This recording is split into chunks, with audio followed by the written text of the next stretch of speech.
तब तक मैं स्टार्ट कर देता हूँ. So hi guys, for those of you who don't know Shravan Bhaiya, so he's a I think he's a like pass out, recent pass out. He's from electronics department, and ये cops के secretary थे last year, and he's like one of that pale people in our college. So like just to introduce him, अगर आप इनके LinkedIn profile पे जाओगे, so you'll find he has done. He's a Dart scholar, the German exchange program, University of Hamburg, I think. And then he has also he's the recipient of the SRFP scholarship, right? And then I guess he's working right now in Microsoft as a software engineer. So I think he'll be joining, right? आपका joining हो गया आज? Joint हाँ आज हो गया join आज नहीं लास्ट वीक ही हुआ है ज्वाइनिंग ओके. तो yesterday आई थिंक आपका सेटअप था ना, राइट? सेटअप है ना? हाँ मतलब वो चलता मतलब it'll go on for like some time. So the advantage of being in a really big company is you don't have to start right away. So they give you plenty of time. So for me, currently they have given a month and a half to learn things, to get used to things. So it'll keep on going on. So for some time, I have to still receive my laptop. Only after that I'll be able to actually start working. But yeah, installing the company stuff on your system and on your phone is also like very hectic. So many privacy issues. So like my phone has been overtaken by Microsoft. So the password is by my password manager is Microsoft's. So I have this Oh, work profile now where there are all apps. I have a different Play Store from which I can download Microsoft apps. Clone of everything. So even for Edge, I have something called as Personal Edge. Only from that I can access Microsoft's, and Microsoft can like automatically delete everything on my phone whenever there is a breach or something. Everything ऐसा has होता है? सही है. हाँ ऐसा होता है laptop के लिए भी होता है लैपटॉप के लिए तो हमें बोल दिया था फर्स्ट मीटिंग में ही कि मतलब ज्यादा ये वीपीएन में ये चेंजेस मत करना क्योंकि बिट लॉकर मोड में चला जाएगा फिर अच्छा. एक्सचेंज हमसे तो नहीं मिलेगा तुम लोगों को तो जब तक नया लैपटॉप नहीं आता है तो वर्चुअल डेस्कटॉप या कुछ यूज कर लेना अपने लैपटॉप में कुछ इंस्टॉल करने की ट्राई मत करना तो अभी तो तक लैपटॉप आपको मतलब भेजे नहीं, तो फिर आप अच्छा अपना पर्सनल लैपटॉप पे ही काम करोगे? लेकिन अरे इतना मैं बोला ना कि मतलब पहले 1.5-2 महीने काम नहीं होता एज मच एज लर्निंग क्योंकि मतलब पूरा सॉफ्टवेयर स्टैक नया है हाँ, स्पेशली पर मेरे लिए ले, लेकिन लाइक आपको मतलब लैपटॉप तो मिल जाना चाहिए ना, otherwise like how can they expect कि आप अपना पर्सनल लैपटॉप पे वो सब, फिर again like you said bit locker and all का प्रॉब्लम हो जाएगा. हाँ तो they don't expect to use personal laptop they give you access to remote desktops हाँ. अभी तो मतलब एक क्लाइंट होता है तो उससे मैं रिमोट डेस्कटॉप यूज करता हूँ लॉग इन कर देता हूँ तो उससे मुझे सारे रिसोर्सेस एक्सेस मिल जाएंगे बस वो ये थोड़ा बहुत इनकन्वीनियंट है बाकी तो सीखने के लिए तो ठीक ही है सीखने के लिए माइक्रोसॉफ्ट भी इंटरनेट यूज करता है तो besides their personal docs and all in general मतलब नए लैंग्वेज सीखने के लिए जैसे मैं अभी ऑब्जेक्टिव सी सीख रहा हूँ नाइस. ओके, सो बिगनिंग से स्टार्ट करते हैं. सो एक तो आप ये बताओ, how did you get introduce to machine learning in the first year? Okay so when I came in the first year मतलब जब मैं फर्स्ट ईयर में आया था तो मतलब तो okay this was the scenario first year में तुम लोग सब लोगों के में ऐसा ही होता होगा कि एक सीपी की रश आ जाती है कॉप्स वाले इंट्रोड्यूस कर देते हैं अपने आप को मेरा तो खुद और का फिर रूममेट उससे हाँ, फर्स्ट ईयर का रूममेट था, वही वही काफी था. वही और फिर सब लोग मतलब सीपी ये डेव रोबोटिक्स वाले आ जाते हैं और रोबोटिक्स वालों का अलग ही बॉट वॉट दिखा देते हैं तो हाँ तो ऐसा था तो मेरा रूममेट सीएस वाला था तो एक दिन आके बोलता है कि मैं मतलब यहाँ पे कंप्यूटर डिपार्टमेंट गया था, तो और वहां पे उन्होंने मुझे इसी कोड फोर्सेस हैकर रैंक सब बता दिया। तो अभी मतलब थोड़ा सा तो लगता है, पीयर प्रेशर आ जाता है कि ये बोल रहा है, देख ही लेते हैं क्या होता है। तो देखा और फिर ज्वाइन किया कोड फोर्सेस। और तब मुझे थोड़ा बहुत तो आता था लूप सब, 10th में जावा था, मेरा आईसीएसई था। तो थोड़ा बहुत तो ऐसा नहीं था कि स्क्रैच से था कंप्लीटली। तो थोड़ा बहुत तो जावा आता था, लेकिन जावा का भी यूज नहीं किया मैंने आज तक। सो सी प्लस प्लस में शुरू किया था। फिर मतलब ऐसा था कि मतलब, हाँ, फर्स्ट ईयर में मैं ऐसा था कि मेरा क्लोजिंग रैंक था ब्रांच में। हम्म। So I was like electronics closed at 2006 and 2016. That was like the only year and the highest cutoff, I think, of all the years together. मेरा भी So exact the same closing rank. so I was the closing rank of all. So तब थोड़ा बहुत डर भी था कि मतलब यार सब सब लोग ने मतलब स्मार्ट होंगे मेरे से, तो एफर्ट तो डालनी पड़ेगी वरना तो क्या ही ग्रेड आएगा। तो ये बाद में जाके पता चला कि कोई पढ़ता नहीं है, लेकिन तब फर्स्ट सेमेस्टर में बहुत डर था। तो मतलब मतलब मैंने कुछ मेरे तब सीनियर से थोड़ा इंटरेक्शन नहीं था, लेकिन मेरा भाई था जो सॉफ्टवेयर सॉफ्टवेयर साइड में ही था। तो उसने बोला पाइथन कर ले। मतलब सीपी तो करता ही था मैं थोड़ा बहुत, तो उसने बोला पाइथन कर ले। और पाइथन कर ले तो वो काफी काम आता है, सब लोग सब जगह यूज होता है। तो मैंने फर्स्ट सेमेस्टर में तो पाइथन करना शुरू कर दिया था। और कोर्सेरा से कोर्स कर रहा था, तब पता नहीं था कि मतलब यूट्यूब में फ्री में मिल जाता है सभी, इतना अच्छी चीज है। तो कोर्सेरा से एक कोर्स था, वो करता बैठता था और फिर सीपी करता था, हैकर रैंक कोड फोर्सेस में।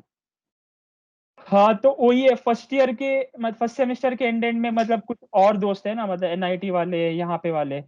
तो और अपने कॉप्स में भी कुछ लोगों ने मतलब मशीन लर्निंग तब तक इंट्रोड्यूस कर ही दी थी, कि मतलब सेंटिमेंट रिकॉग्नाइजेशन के लिए वेबसाइट बनाया था।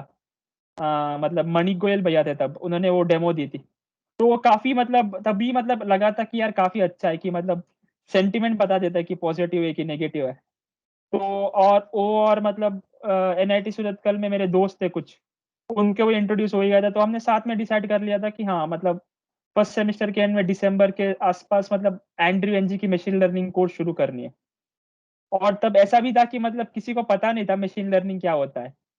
तो जब कर रहा था तो भी ये था कि तू क्या कर रहा है, एक ये सब क्यों पढ़ रहा है। तो ऐसा होता था। तो यही है, ऐसा ही शुरू हुआ था मतलब।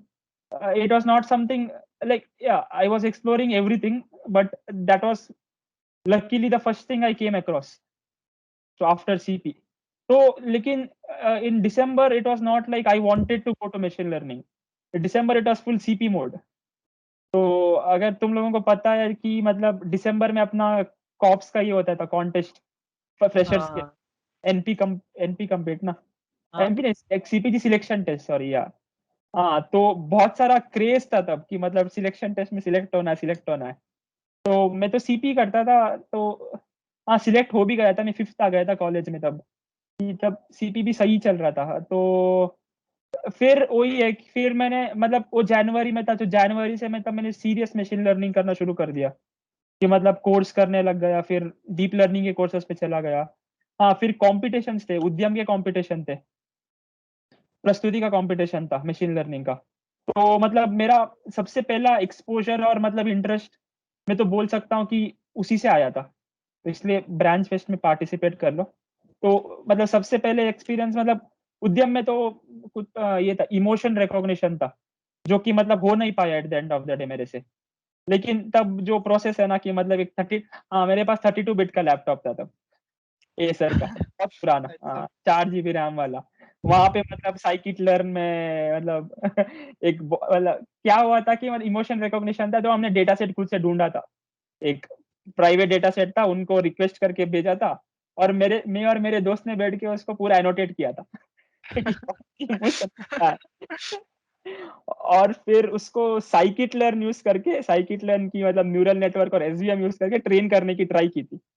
और मतलब उसको पूरा ये बनाया था क्या, कि मतलब लूप मतलब इमेजेस ले ले ओपन सी यूज करके और प्रेडिक्शन करे। बहुत गंदा था, लेकिन बहुत मजा आया था कि मतलब हाँ यार कुछ तो किया, कुछ तो ट्राई किया, और मतलब एक्सपीरियंस सही था। और प्रस्तुति में तो सेकंड आ गया था मैं। और उसका भी मशीन लर्निंग कंपटीशन था। वो सिंपल कंपटीशन था एमनिस्ट और डेटा साइंस पे, एमनिस्ट फैशन और डेटा साइंस पे। तो लेकिन हाँ मतलब तब CNN पता नहीं था, पूरा मतलब साइकिटलन को ट्यून कर करके आया था। मतलब मेरे में लैपटॉप भी 32 बिट का था, तो साइकिटलर हमेशा ब्रेक मतलब लैपटॉप को ब्रेक कर देता था कि मतलब 1000 से ज्यादा साइज बढ़ा दिया तो लैपटॉप स्टक हो जाता था। फिर भी मतलब वही है, मतलब हाँ उसी से मतलब थोड़ा बहुत इंटरेस्ट आया, तो वहां से ही फिर शुरू हो गया मशीन लर्निंग का। तो फिर वर्कशॉप्स तो होते ही थे, लेकिन हम अपने टाइम में वर्कशॉप काफी काफी कम हुए थे शायद मेरे हिसाब से। तो वहां से शुरू हुआ। तो it was not like I wanted to do machine learning from the beginning, explore कर रहा था सब कुछ, तो लगा लेकिन आपके आप जब फर्स्ट ईयर में थे उस टाइम पे कॉप्स में मशीन लर्निंग का एज इन कोई हेड नहीं था, राइट? बिकॉज लास्ट ईयर जब अभिषेक भैया आए उस समय से स्टार्ट हुआ मशीन लर्निंग का कॉप्स में, वाज इट? हाँ तो वही है। तो एक भैया थे मणिक गोयल जो मतलब मशीन लर्निंग करते थे, लेकिन एज सच इतना एक्सपोजर नहीं था मशीन लर्निंग का, क्योंकि कॉप्स भी तब नया नया शुरू हुआ था, शायद 2 साल ही हुए थे कॉप्स, 2-3 साल ही हुए थे कॉप्स को शुरू होके मेरे हिसाब से। मतलब काफी 2012-13 का क्लब था। और तब तो अपने टाइम पे ये रूमर भी था कि कॉप्स मतलब CS के लिए ज्यादा ये माना जाता है, लेकिन ऐसा नहीं था। मतलब भैया बहुत एकोमोडेटिंग थे। अगर मतलब कार्तिक भैया, प्रांजल भैया सब काफी सही थे। मतलब काफी दोस्तों ने मेरे ब्रांच के ही उनसे रात रात भर डाउट्स पूछिए, तो काफी अच्छे से मदद किया है उन्होंने।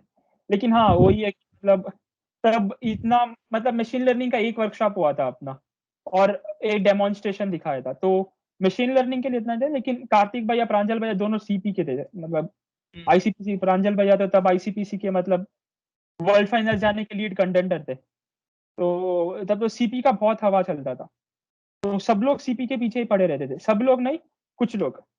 बाकी मतलब पीयर प्रेशर में थोड़ा बहुत कर लेते थे हमारे टाइम में, लेकिन कुछ लोग मतलब काफी, स्पेशली CS के लोग काफी CP अभी भी वही है, लेकिन CS के लोग काफी CP करते थे। तो फर्स्ट ईयर में नहीं ना इतना एक्सपोजर। हाँ जब अभिषेक भैया आए सेकेंड ईयर में, तब से थोड़ा फॉर्मल होना शुरू हो गया, कि इंटरेक्शन होना शुरू हो गया। तो ऐसा हुआ था। मतलब हाँ शुरुआत तो ऐसे ही हुई थी। फिर तो बहुत सेल्फ स्टडी था। हाँ कि मतलब छुट्टियों में most of the deep learning और ये किया था मैंने। मतलब डीप लर्निंग और रीइंफोर्समेंट लर्निंग की भी शुरुआत मैंने फर्स्ट ईयर की छुट्टियों में ही की थी। तो हाँ वहां से थोड़ा बहुत इंटरेस्ट आया, लेकिन तभी मतलब NLP में थोड़ा लगा कि हाँ टेक्स्ट प्रोसेसिंग सही हो सकता है, मतलब इंटरेस्ट आ रहा है, क्योंकि वो भी एक टॉप्स का ही टास्क था जहाँ पे हमें वेदर ईमेल स्पैम और नॉट स्पैम क्लासिफाई करना था। तो वो भी काफी सही लगा था मुझे, तो मुझे लगा था NLP कुछ करना है। तो फिर वहां से कंटिन्यू होता गया, मतलब एक के बाद एक। अच्छा भैया। हाँ हाँ, बोलो। हाँ, तो जब आप फर्स्ट ईयर में आए थे तो आपके दोस्त लोग मतलब मान लीजिए दूसरे IITs में थे, या अच्छे कॉलेजेस में, तो आपको अपना IIT कैसे लगता था? बिकॉज बिकॉज अभी तो हमारा IIT ठीक ठाक हो गया है, बट उस टाइम तो हमारा IIT was not even like that good of an IIT। तो आपको कैसा लगता था? फर्क नहीं पड़ता था भाई, मैं IITian था। मेरे दोस्त प्राइवेट लोकल कॉलेजेस में थे, तो मेरे दोस्त कोई ऐसा नहीं था कि मतलब IIT मतलब मेरे ईयर में मेरे हिसाब से शायद मेरे डिस्ट्रिक्ट में से मैं अकेला गया था IIT। तो मतलब ऐसा कुछ मतलब देख ऐसा होता है कि कर्नाटक में बैंगलोर और कुछ जगह मैसूर में IIT का क्रेज है, लेकिन मैं जहाँ से आता हूँ ना उडुपी, मैंगलोर, तब अभी तो थोड़ा बहुत आ चुका है, लेकिन तब तो बिल्कुल जीरो क्रेज था। मतलब किसी को फर्क ही नहीं पड़ता था, किसी को पता भी नहीं था कि IIT JEE क्या होता है। बस अपने यहाँ क्योंकि बैंगलोर ये है ना कि मतलब IT सेंटर है ना, तो अपने यहाँ ही काफी कॉलेजेस है इंजीनियरिंग के, तो वही प्रीफर करते थे। तो IIT इतना टफ एग्जाम सब नहीं करते थे, तो मतलब बट यही बड़ी बात थी कि मैं यूपी आ गया। तो वो तो अलग ही बात है, जैसे मैं एडजस्ट हो गया ना यहाँ पे, तो अलग ही बात है कर्नाटक से आके। पता ही नहीं चलता है, सब लोग मतलब हिंदी मतलब यहाँ पे थोड़ा बहुत अगर तुम साउथ से आओगे तो वल्गर लगता है पहले, कि कुछ भी कहीं पे घुसा देते हैं शब्द शब्द। तो मेरे को भी ऐसे ही लगा था पहले, तो एडजस्ट होने में टाइम लगा था काफी। तो और यहाँ मतलब IIT कैसे लगा था, तो मतलब बहुत सही लगा था कि मतलब मैं जानता हूँ कि मतलब बाकी IITs के कंपेयर थोड़ा बहुत एम्यूनिटीज कम थी या फैसिलिटीज कम थी, लेकिन तब भी अब इतना ही है यार, अभी अभी थोड़ा ज्यादा रिसोर्सेस हो तुम लोगों के पास, लेकिन तब भी ऐसा ही था ऑलमोस्ट। तो मैं तो बहुत खुश था कि हाँ IIT आ गया हूँ। दोस्तों को कॉल करके बताता कि ऐसा है, मतलब काफी नए एक्सपीरियंसेस थे ना, कि मतलब हॉस्टल लाइफ नया था, कॉलेज लाइफ भी नया था, और सब कुछ नया ही था मेरे लिए। तो घर पे रह रहे के 18 साल तो इतने दूर आ जाओगे तो मतलब काफी नया एक्सपीरियंस होगा। तो बुरा कुछ नहीं था मेरे लिए कि मतलब AIIT में, हाँ ऑब्वियसली कुछ लोग बात करते थे कि कानपुर में ये होता है, अपने में ये भी नहीं है। तो तब लेकिन मुझे पता नहीं चलता था क्यों मतलब ऐसे बोल रहे, क्योंकि जो मेरे दोस्त कॉलेजेस में है ना, उनके पास तो और भी कुछ नहीं था, तो वो तो घर जाते थे अपने कॉलेज के बाद। तो क्या ही मतलब ऐसा होता था, तो मतलब मुझे इतना बुरा नहीं लगा था, मतलब मुझे तो काफी अच्छा लगा हम्म। था। आपको मतलब कोई फर्स्ट ईयर में साउथ इंडियन होने के लिए कोई मतलब ऐसे ऑकवर्ड सिचुएशन हुआ था या कुछ, मतलब कोई जो अभी भी आपको याद आता हो, ऑकवर्ड या मे बी बहुत डिफरेंट एक्सपीरियंस आपको मिला?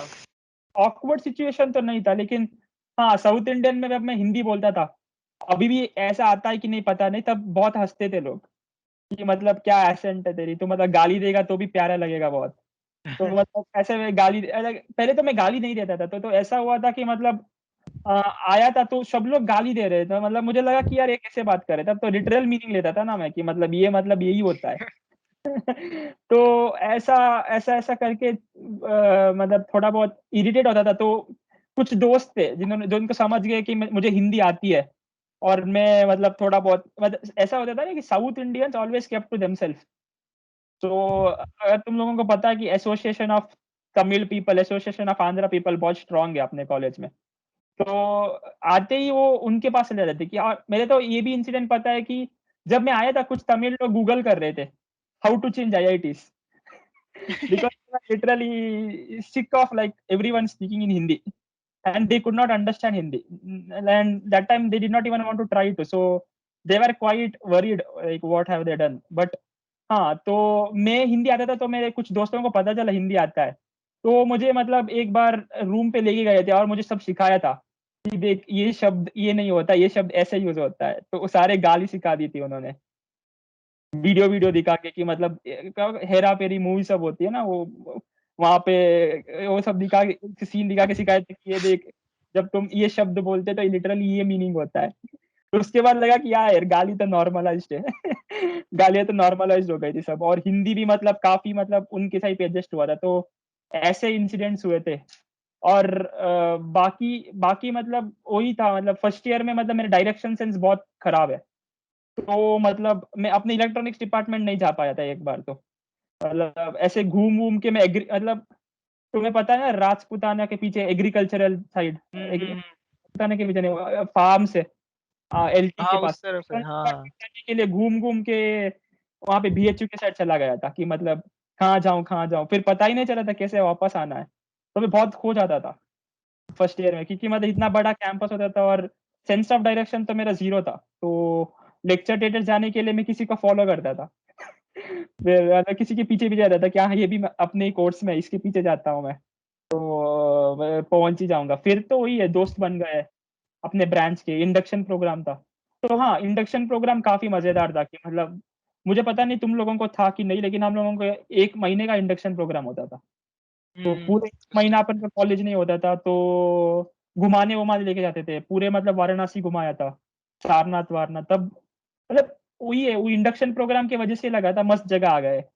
तो उस टाइम मतलब काफी 1 महीना पढ़ाई नहीं थी, बस दोस्तों से बातचीत बातचीत था, और फिर सीनियर से इंटरेक्शन था, इसलिए मतलब हम मतलब हाँ इसलिए भी हो सकता है कि हमारा सीनियर से साथ इंटरेक्शन इतना अच्छा होता था कि मतलब अपना 1 महीने का इंडक्शन प्रोग्राम था और काफी इंटरेक्शन हुई थी।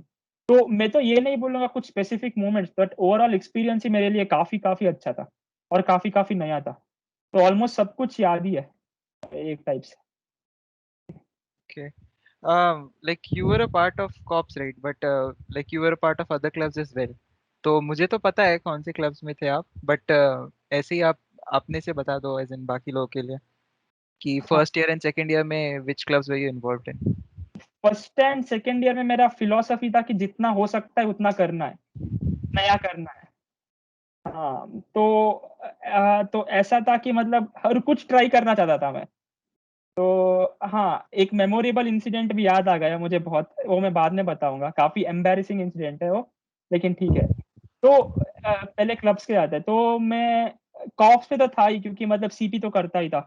उसके अलावा रोबोटिक्स भी एक्सप्लोर करना था, मतलब वो भी काफी, मतलब मुझे रोबोटिक्स भी काफी सही लगती है, तो रोबोटिक्स भी मुझे ऑब्वियसली एक्सप्लोर करना ही था। तो रोबोटिक्स क्लब में था, लेकिन तब रोबोटिक्स क्लब जो अभी के स्टेट में है ना, तब ऐसा नहीं था। तब रोबोटिक्स क्लब बस हार्डवेयर ओरिएंटेड बहुत, और एएमएल तो काफी काफी काफी कम में था, मैं बोलूंगा कि मतलब जो अभी चलती है रॉस वॉस बिल्कुल नहीं था। तो तो रोबोटिक्स भी करना था, तो रोबोटिक्स क्लब में भी था मैं, और ड्रामेटिक्स में भी ज्वाइन हो गया था मैं। तो पता नहीं कैसे हो गया, लेकिन हाँ वो फर्स्ट ईयर में एक इवेंट होता है ना, क्या क्या बोलते हैं उसका, आगमन। वो आगमन। आगमन, हाँ आगमन, आगमन में था हाँ। तो उसमें ड्रामेटिक्स में भी ज्वाइन हो गया था, लॉ मतलब जज बन गया था मैं। वहां पे भी मैंने मेसअप कर दिया था लास्ट में। ऐसे बोल, मतलब मेरा एक डायलॉग था कि क्या कर रहे हो, या कुछ ऐसा था, मैं बोला क्या कर रहे हो भाई ऐसे जज हो गया, सब लोग हंस रहे थे, तो हाँ वहां पे भी मेसअप ही हो गया। तो हाँ वहां पे भी एक्सप्लोर किया था, मतलब वही था कि सब जगह एक्सप्लोर करना है, लेकिन फाइनली मतलब at the end of the day SCS में भी, एससीएस नहीं क्या, सोशल सर्विस में भी कुछ टाइम के लिए था मैं, थोड़े टाइम के लिए एक प्रोजेक्ट पे काम कर रहा था बस, लेकिन हाँ उसके ज्यादा नहीं था। तो तब तो यही फिलॉसफी थी कि मैक्सिमाइज करना है, कि मतलब बहुत कुछ सीखना है और बहुत लोगों से मिलना है। तो ये था, और जितना क्लब्स में जा रहा था उतने सीनियर से मिल रहा था, और उतने सीनियर से मिल रहा था कि उतनी एडवाइजर्स मिल रहे थे अलग अलग चीजों के बारे में। तो मेनली तो मैं बोलूंगा लास्ट में मैं रोबोटिक्स में टिका, लेकिन रोबोटिक्स में एज सच मैंने रोबोटिक्स का कुछ नहीं किया, ऑर्गेनाइजेशनल काम किया था, कि मतलब क्या बोलते हैं, रोबोटिक्स की रोबोट्रॉन इवेंट होती है, उसको ऑर्गेनाइज किया था। कभी मेंटर नहीं बना, क्योंकि मुझे बिल्कुल नहीं, आर्डिनो भी सही से नहीं आता था तो अनफॉर्चुनेटली तो मैं मेंटर नहीं बना, लेकिन हाँ ऑर्गेनाइजेशन मतलब वो ये इवेंट इवेंट कंडक्ट करना हुआ था। हाँ तभी मतलब निशान से भी मुलाकात हुई थी, अपनी पहली मुलाकात झगड़े से हुई थी, मतलब झगड़ा किया था हम लोगों ने, याद नहीं है नहीं, ना। मेरा आपका और लोकेश का हुआ था। मैं हम लोग टीम में थे। तो हाँ like Lokesh was arguing with you regarding the rules of रोबोट्रॉन।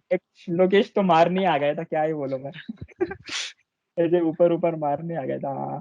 फिर हाँ वहां से ही अपना इंट्रोडक्शन हुआ था, तो वही है, रोबोट्रॉन इवेंट में था मैं कोऑर्डिनेटर, फिर पिक्सेलेट में भी था कोऑर्डिनेटर। तो तब तो यही था कि मतलब जितना इवेंट हो सकता है और जितने मतलब कॉम्पिटिशन हो सकते हैं पार्ट लेना है, ताकि उसी से सीखना है। तो एक्चुअली मैं तो बोलूंगा कि उसी से ओवरऑल डेवलपमेंट हुई है, क्योंकि जितना इवेंट में मैं लेता था उतना सीख मिलती थी, और उतने कॉन्टैक्ट्स बन जाते थे, और जितने कॉन्टैक्ट्स बन जाते थे उतना मतलब मदद मिलता है कि हाँ कुछ करने का। क्योंकि अभी तक जो मैंने जितना भी किया है, मतलब स्पेशली सेकेंड ईयर के टाइम में, वो सीनियर से पूछ पूछ के ही किया है। कि जब मैंने सेकेंड ईयर में एनएलपी का शुरू किया था, तो एक भैया अभी भैया आते तब कंप्यूटर साइंस में, जो कि मतलब क्वेश्चन आंसरिंग में काम करते थे, और कृष्णकांत भैया थे थर्ड ईयर के, जो करते थे काम। तो उनसे पूछ पूछ के किया था मैंने कि ये कैसे करना है, कौन से कोर्सेज करने हैं। तो और रोबोटिक्स में भी प्रत्युष भैया थे तब, और अमृतांशु भैया थे, उनसे भी बातें चलती रहती थी कि ये करना है, वो करना है, ऐसे करना है। तो मतलब हर स्टेप में तो सीनियर्स से ही बात होती थी, तो काफी सही होता है कि मतलब अगर तुम इवेंट से मदद मदद करोगे, तो वो भी तुम्हारे बाद में मदद मदद करेंगे हर चीज में। तो मेरे लिए तो काफी बेनिफिशियल हुआ है कि एक्सप्लोरेशन पार्ट वाला। तो यही यही था, लास्ट में तो मैं कॉप्स का सेक्रेटरी बन गया। फिर भी मतलब रोबोटिक्स क्लब के लिए एक स्पेशल जगह तो थी। तो मतलब मेरे ही ब्रांच वाला विश्रुत था तब सेक्रेटरी। तो तब मैं थोड़ा बहुत मतलब सुनता रहता था उसका कि क्या चल रहा है, कैसे चल रहा है। तो यही है एट द एंड, मतलब हाँ ऐसा हो गया। लेकिन हाँ मैंने इन क्लब्स में काफी काफी हाँ काफी चीजें एक्सप्लोर की है फर्स्ट और सेकेंड ईयर में। और और आती है एम्बेरसमेंट सिचुएशन की। तो ऐसा हुआ था कि वो पहले डीजे नाइट होती है ना, तो वहां पे हुआ था। तो ऐसा था कि मैं और मेरे दोस्त थे, मैं और एक और दोस्त था एक्चुअली। तो तब ऐसा था ना कि मतलब नए नए हैं, और डीजे नाइट में मोटिवेट करते हैं तुम लोगों की कि एक लड़कियों का मतलब ऐसा था हमारे में कि एक एक नंबर खरीद सकते हो तुम। मतलब ऐसा होगा कि मतलब तुम अपना नंबर दोगे और वो एक नंबर लड़की को पास ऑन हो जाएगा। ऐसी ऐसी चीजें होती थी मतलब और अगर तुम मिल मिल पाओगे तो मिल पाओगे। तो हमारे में भी ऐसा ही था कि मतलब मैं और दोस्त दोस्त थे, तो हमने सोचा कि हाँ चलो यार चलते हैं। तो फिर पहले एक क्रेज था कि हाँ किसी लड़की को पूछते थे कि डांस करना चाहते हो क्या अपने साथ, हमारे साथ। तो ऐसे एक दोस्त गया, उसने पूछा, ना बोल दिया लड़की ने। तो ऐसे ऑब्वियसली ना ही होता था मेजोरिटी ऑफ द टाइम। तो फिर दूसरे दोस्त गया, उसको भी ना बोल दिया। फिर मेरी बारी थी, मैं तो सोचा था कि ना ही बोलेंगे, क्या ही होगा। तो मैं गया के पूछा एक लड़की से, तो हाँ बोल दियो।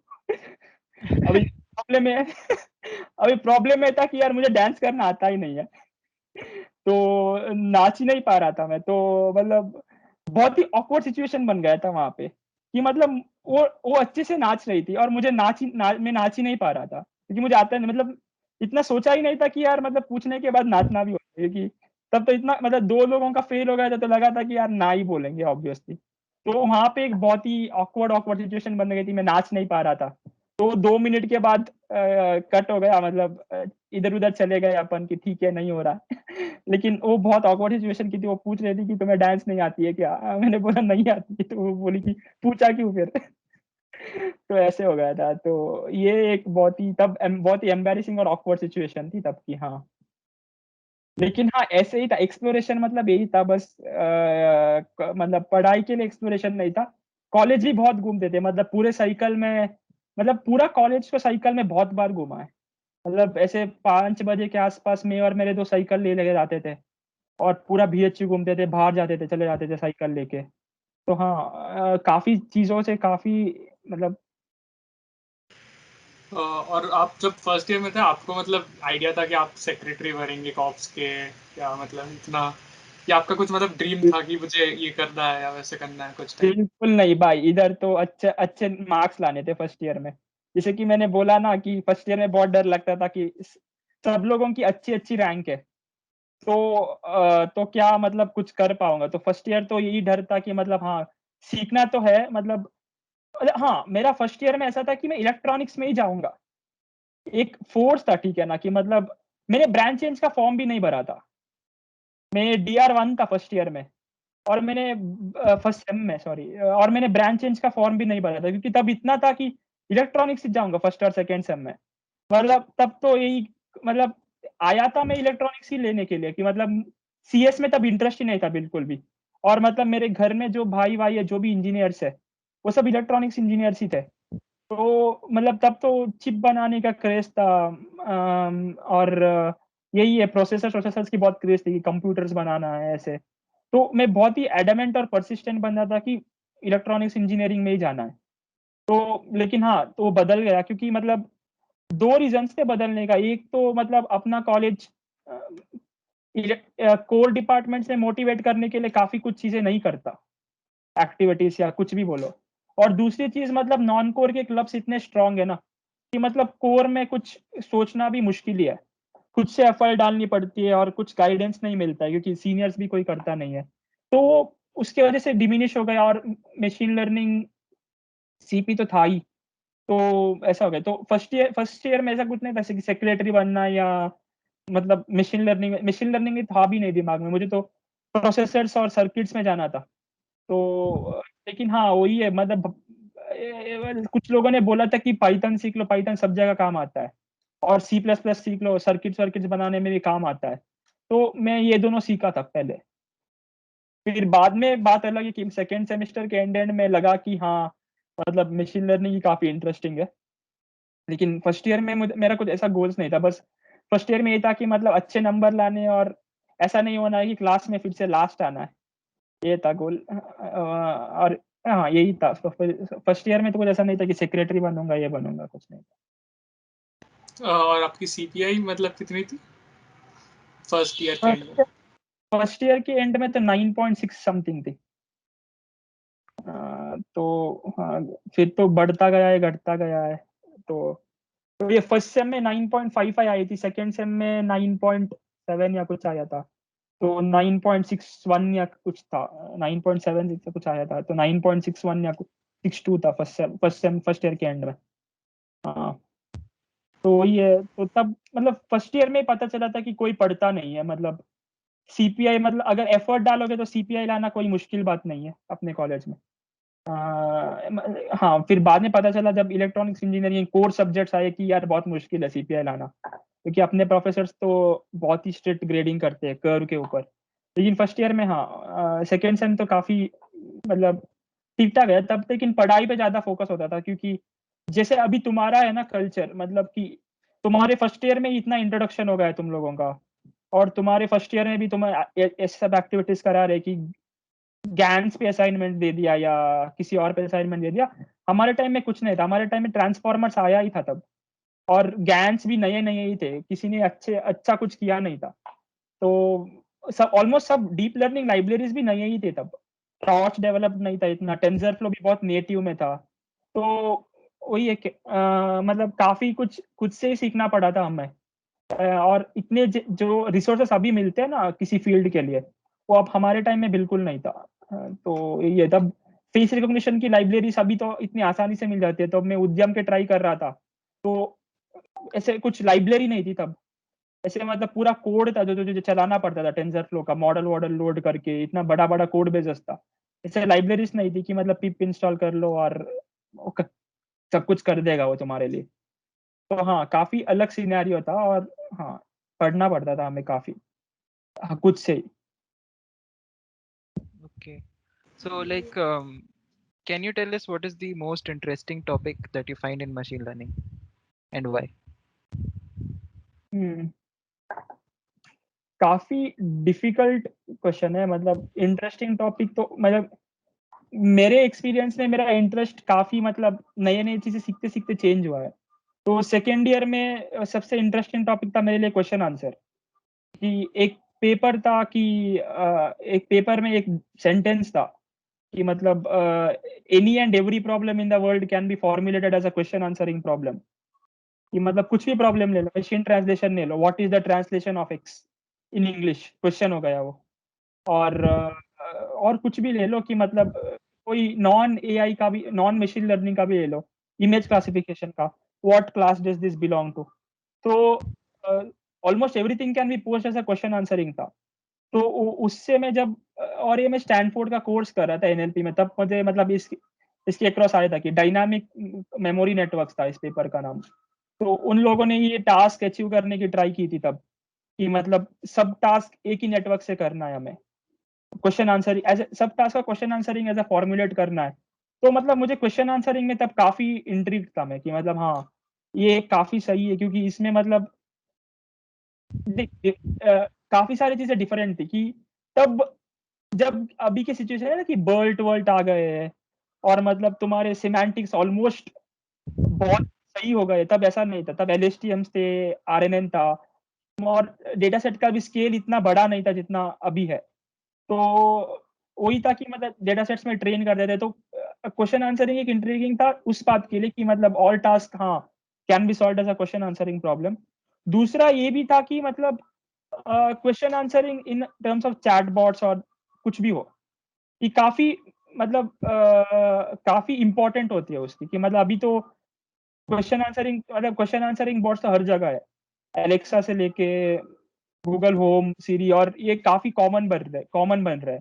तो तब भी ये ट्रेंड था, तो इसलिए भी ये काफी इंटरेस्टिंग लगा था। और काफी चैलेंजिंग प्रॉब्लम है कि मतलब कि एक प्रॉब्लम होता है कि रिस्ट्रिक्टेड होता है, कि मतलब बस एक डेटा सेट के क्वेश्चंस को या एक डोमेन के क्वेश्चंस को आंसर करो। और एक होता है कि जनरलाइज्ड क्वेश्चन आंसरिंग, कि मतलब कॉमन क्वेश्चंस को भी आंसर कर लो। तो जनरलाइज्ड क्वेश्चन आंसरिंग काफी चैलेंजिंग लगा था मुझे, और काफी इंटरेस्टिंग लगा था। कि मतलब इसके लिए बस मशीन लर्निंग की नहीं, और कुछ नॉलेज बेसेस, नॉलेज ग्राफ्स और इसकी भी जरूरत पड़ेगी। और तब ये concept of knowledge base using knowledge representations काफी नए थे, इतना डेवलप नहीं था। कि अभी ग्राफ कॉन्वोल्यूशनल नेटवर्क सब आ चुके हैं बहुत, और उससे रिलेशनशिप फाइंड आउट कर देते हैं। तब ऐसा नहीं था, नॉलेज बेस सब नए कॉन्सेप्ट है, तो वो भी काफी इंट्रीगिंग लगा था। और अभी भी मुझे लगता है कि question answering is one of the task that is being heavily worked upon, और जिसका सोल्यूशन अभी भी हमारे पास बहुत बहुत बढ़िया नहीं है when it comes to generalized question answering. Even though, क्योंकि अभी भी तुम अगर सीरी को या गूगल से बात करोगे, तो गलत गलत जवाब तो देगा ही वो काफी बार। तो और वो तो और वो सिस्टम्स काफी कॉम्प्लिकेटेड है, मतलब वो तुम्हारे प्योर मशीन लर्निंग सिस्टम्स नहीं है, उनके बैकएंड में काफी कुछ चलता है। काफी कुछ छोटे छोटे मशीन लर्निंग के क्लास चलते थे, कि पहले एक क्वेश्चन है तो वो पहले क्लासीफाई करेगा कि किस क्लास को बिलोंग करेगा, फिर उस एपीआई को चला जाए, उस इंजन को चला जाएगा वो, फिर वो इंजन डिटरमाइन करता है कि इसमें क्या इंटेंशन है लोगों की। फिर एक बार इंटेंशन डिटेक्ट करने के बाद फिर तुम्हारा आंसरिंग में जाता है। और अभी काफी आंसरिंग आरएल बन चुका है। तो आरएल बेस्ड बन चुका है कि कौन सा एक्शन लेना है क्वेश्चन के लिए, और उस एक्शन के बेसिस पे एक लैंग्वेज मॉडल होते हैं जहाँ से लैंग्वेज जनरेट होती है, आंसर जनरेट होती है। तो काफी काफी बड़े बड़े पाइपलाइंस है अभी। और उसके साथ एक बहुत बड़ा डेटाबेस होता है जहाँ पे नॉलेज होती है कि मतलब ये क्या इंडिकेट करता है, इसका क्या इंडिकेशन है, ये क्या होता है।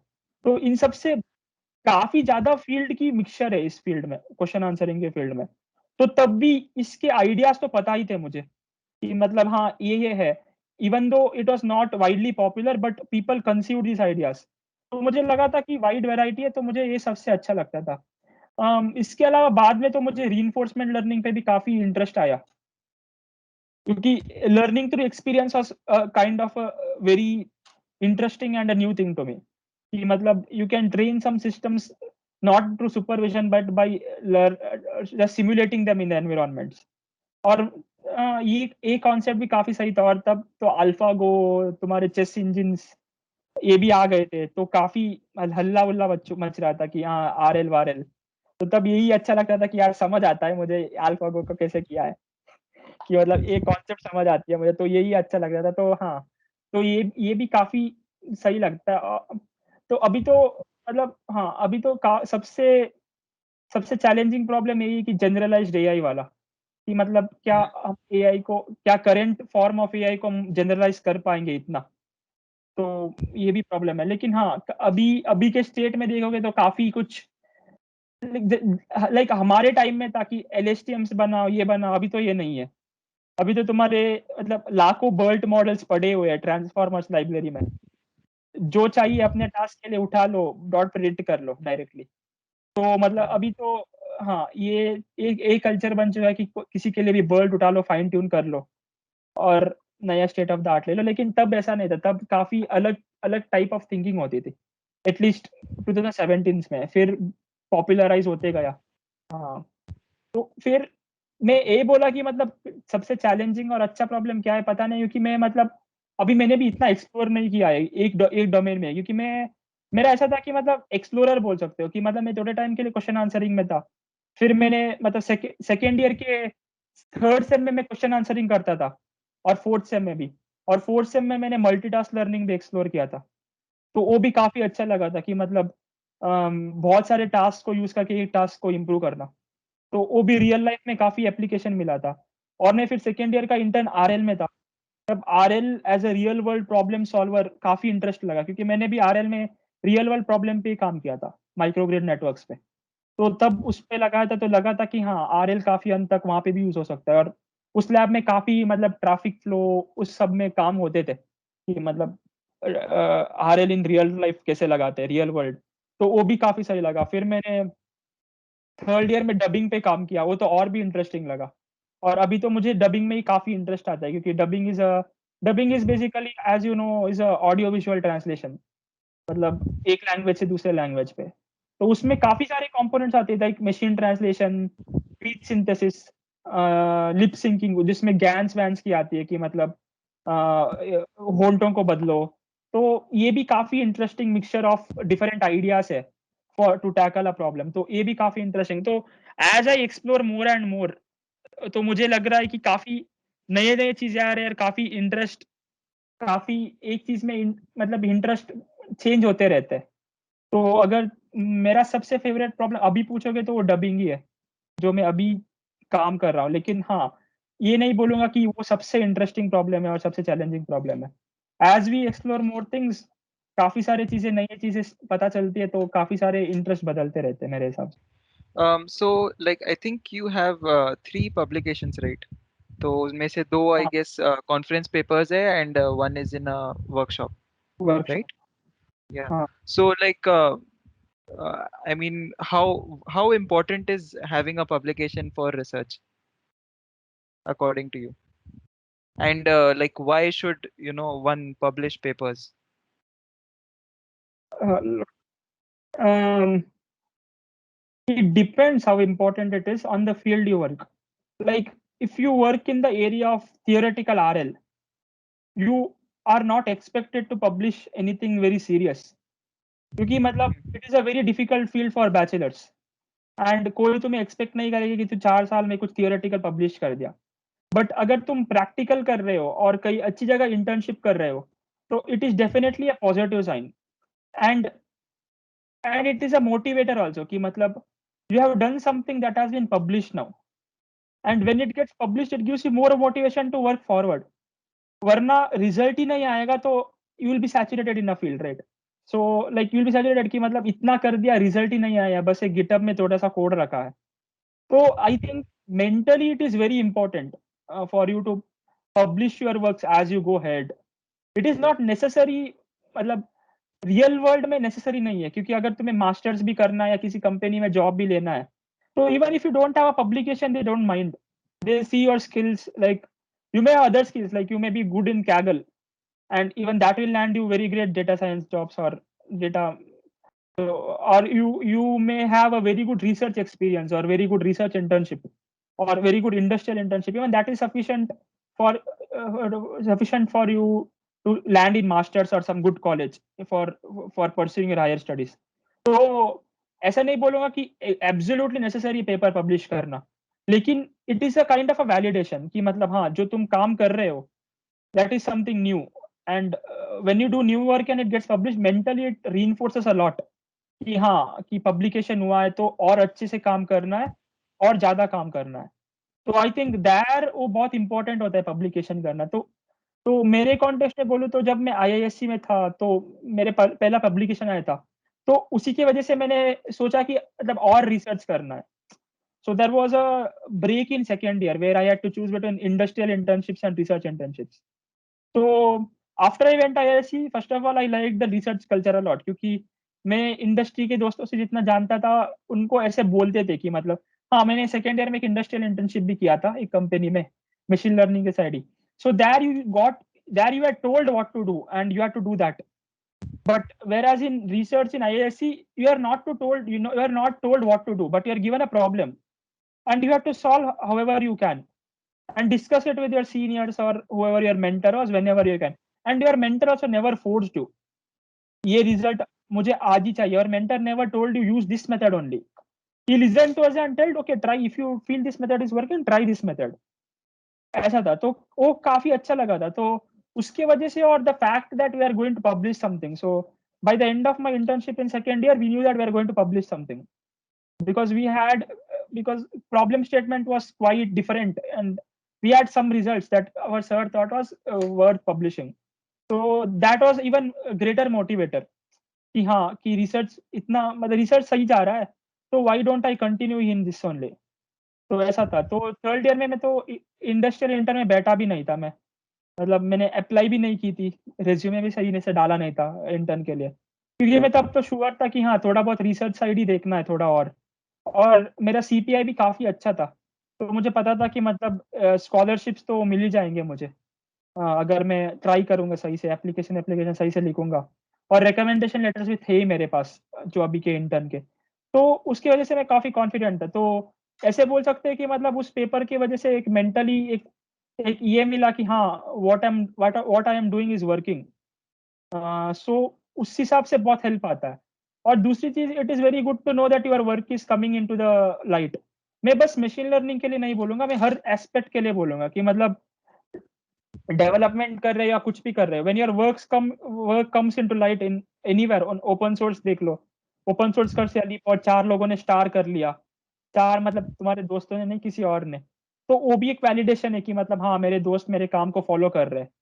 तो वैलिडेशन के लिए काफी हेल्प होता है कि हाँ, जो कुछ काम कर रहे हो तुम, वो मतलब पब्लिक में आ रहा है। और अगर तुम जॉब्स के पॉइंट ऑफ व्यू में देखोगे तो yes, having a paper in a reputed conference और anything or any paper if you are in a BTech will help you a lot when landing like machine learning roles. हालांकि बहुत कम होते हैं BTech में जो आते हैं, मेरे हिसाब से तो इलेक्ट्रॉन मतलब कंप्यूटर साइंस के लिए ही 2-3 कंपनीज आती है और इलेक्ट्रॉनिक्स के लिए भी 1-2 कंपनीज ही आती है जो मशीन लर्निंग में हायर करती है लोगों को। लेकिन हाँ, अगर तुम ऑफ कैंपस या कहीं भी ट्राई करोगे, having papers is always good thing, कि मतलब वो दिखाता है कि तुमने कुछ अच्छा काम किया है, तो उसके लिए काफी इंपॉर्टेंट होता है। लेकिन हाँ, it is not necessary that you need to have papers to get into a good research और not research, data science job or something. It is not absolutely necessary, but it is something, it is a very good addition, ये बोलूंगा मैं, very good addition, ये बोलूंगा मैं. मुझे एक चीज पूछना था, लाइक आप इतना करते थे या पढ़ते थे, like learning RL in your first year itself, end of first year, so इतना मोटिवेशन कैसे रहता था? लाइक तब तक तो आपके पास इंटर्नशिप भी नहीं था कि आपको वैलिडेशन मिले, या आपके कोई दोस्त भी नहीं करते थे. लाइक अभी तो मेरे बैच में तो ऐसा है कि लोग ज्यादा करते, तो I get okay motivated to do. आप अकेले मतलब उतना मोटिवेटेड होके कैसे कर लेते थे? अरे ये कल्चर है ना, मुझे जेई से आया है. मतलब when I was in 11th and 12th JEE, मतलब मेरे पूरे कॉलेज में या मेरे पूरे सिटी में ही बोल लो, सिर्फ मैं करता था सही से, समझ रहे हैं ना. तो when I was the only one doing thing, you have to be self motivating a lot, समझ रहे हैं ना. तो खुद से मोटिवेशन, अपने आप को मोटिवेट करने का आना चाहिए कि मतलब फ्यूचर गोल्स देखो कि मतलब फ्यूचर में ये होना है, यही करना है, कि मतलब गोल्स होते हैं ना कि अच्छे जॉब, तब तब तो ये था अच्छे जॉब लैंड करना, तब तो ये भी था कि हायर स्टडीज के लिए जाना है, तो ये अल्टीमेट गोल था. तो इसके लिए काम करो, तो अभी अभी काम करोगे तो होगा. तो लेकिन काफी सारा कल्चर मेरा जेई से आया है कि मतलब जेई में जहाँ से मैं आता था, मेरे मेरे स्कूल में मैं अकेला था जो आईआईटी के लिए प्रिपेयर कर रहा था. तो मेरे साथ तब भी कोई नहीं था कि मैं डिस्कस कर सकूं. खुद से डिस्कस करना पड़ता था आंसर, और खुद खुद खुश होना पड़ता था जब सॉल्यूशन आता है. तो ऐसा होता था, तो काफी आदत पड़ गई कि मतलब अपने आप को मोटिवेट करना कि वो 2 साल मतलब इतना फोकस्ड रहो कि कर पाओ, क्योंकि it is very difficult when everybody near you is enjoying and you are the only one studying JEE, कि मतलब. और जेई तो बहुत हेक्टिक भी था हमारे टाइम में, क्योंकि मैं कोटा वोटा कोचिंग में नहीं गया था, मैं लोकल अपने सिटी में जाता था कोचिंग में ले. तो वो भी था कि मतलब काफी कम रिसोर्सेस थे, तो मतलब जब लंच ब्रेक होता था तो मैं पढ़ने जाता था तब भी. तो उसके लिए भी मोटिवेट करना पड़ता था कि पढ़ो, मतलब मोबाइल वोबाइल में मत जाओ. और 11th 12th में तो पता ही है, एक्स्ट्रा डिस्ट्रैक्शन भी काफी सारे होते हैं, तो उससे भी दूर रहना था कि मतलब नहीं पढ़ना है, अभी पढ़ना. तो वहां से ही सेल्फ मोटिवेशन शुरू हो गया था. और जब कॉलेज में आया था तो वैलिडेशन क्या था कि मतलब हाँ, initially I was motivated enough to learn new things, तो नई चीजें सीखे. तो लगा कि सिर्फ मैं कर रहा हूँ नई चीजें, तो उसके लिए वो वैलिडेशन मिल गया कि मतलब दोस्त बोलते थे कि यार तुम्हें आता कैसे है ये. तो वो अच्छा लगता था कि यार हाँ, बोल रहे हैं कि मुझे ज्यादा आता है थोड़ा, तो उससे थोड़ा ज्यादा वैलिडेशन मिलता था. तो ऐसे, लेकिन मेजोरिटी ऑफ द टाइम मैं बोलता हूँ कि सेल्फ मोटिवेट ही किया था मैंने फर्स्ट ईयर के थ्रू. और मेरे अच्छा था कि even though I had some people who are doing it along with me. मतलब मेरे कॉलेज के नहीं थे, एनआईटी के थे कुछ लोग. मेरा एक एक दोस्त है एनआईटी का, और मैं साथ नहीं करते थे, कि वो बोलता था कि आरएल करते हैं, तो मैंने भी बोला था कि हाँ चलो आरएल पढ़ते हैं. लेकिन काफी हद तक तो मैं बोलूंगा कि सेल्फ मोटिवेट ही करना पड़ता है इनिशियली, कि अपने आप. लेकिन वो हाँ, मुश्किल होता है कि मतलब कि अपने आप को मोटिवेट करो बिना कुछ गोल्स के. लेकिन हाँ, एक लॉन्ग टर्म गोल देख के ना, कि मतलब हाँ, अच्छा जॉब मिल सकता है या हायर स्टडीज के लिए प्रोफाइल बनानी है अच्छी, और अभी से करूंगा तो ही मतलब अच्छा बनेगा, ये सोच के मैं आगे चलता था. और एक्सप्लोरेशन का तो शौक था ही, और नई चीजें सीखने का. और ऑटोमेटिकली मशीन लर्निंग जैसे चीजों में इंटरेस्ट आ जाया था मुझे. तो लगा था कि मतलब अच्छा होना है बाकी लोगों से, तो मेरे में एक आ जाती कि बाकी सबसे अच्छा होना है एक चीज में जो भी कर रहा हूँ मैं. और ये मेरे को मतलब फिर से जेई से ही आदत लगी थी. जेई में भी ऐसा ही गोल था कि मतलब यही होता है ना कि सबसे अच्छा होना है, तो ये आदत भी थी. तो ये सब मतलब मोस्टली मैं तो बोलूंगा रूट्स तो जेई के टाइम से ही लिया था. और उस कल्चर ने ही मतलब फर्स्ट ईयर में पुश फॉरवर्ड किया था इतना काम करने के लिए, कि हाँ मतलब एफर्ट डालो और एफर्ट डालो. Even though there is no proper goal head, put effort, because if you put effort, like I put effort for 2 years for JEE and something very beautiful happened. I came to IIT and that experience was out of the world type of thing in first semester. तो अभी भी मैं ऐसे ही motivate मतलब effort डालता ही रहूंगा, तो maybe 4 years later something very good might happen. तो वो something very good might happen was sufficient at that time for me to motivate myself. तो ऐसे मोटिवेटेड था मैं.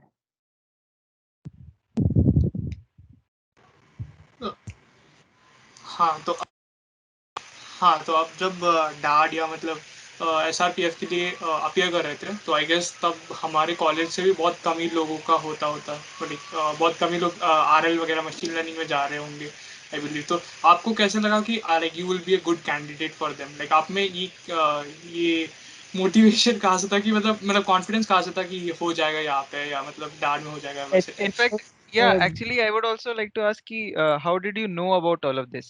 क्योंकि since like उस समय आपके peers ज़्यादा कर नहीं रहे थे, then I guess like it would be quite difficult to know about these opportunities maybe.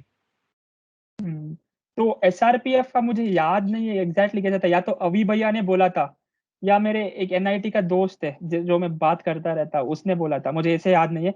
Mostly अभी भैया ने ही मुझे बोला था कि मतलब मैं क्वेश्चन आंसरिंग कर रहा था सेकेंड सेमेस्टर में, तो भैया लोगों से बात होती थी बहुत, तो वो बोलते थे कि look, in our college in my time what problem the problem was, those who did machine learning did not have good CPI। सब या तो 8 पॉइंटर्स में थे, 8.5 प्लस थे, या तो जस्ट 9 के ऊपर थे, समझ रहे हैं ना। तो उन्होंने ट्राई किया था SRPF में, लेकिन उनका हुआ नहीं था।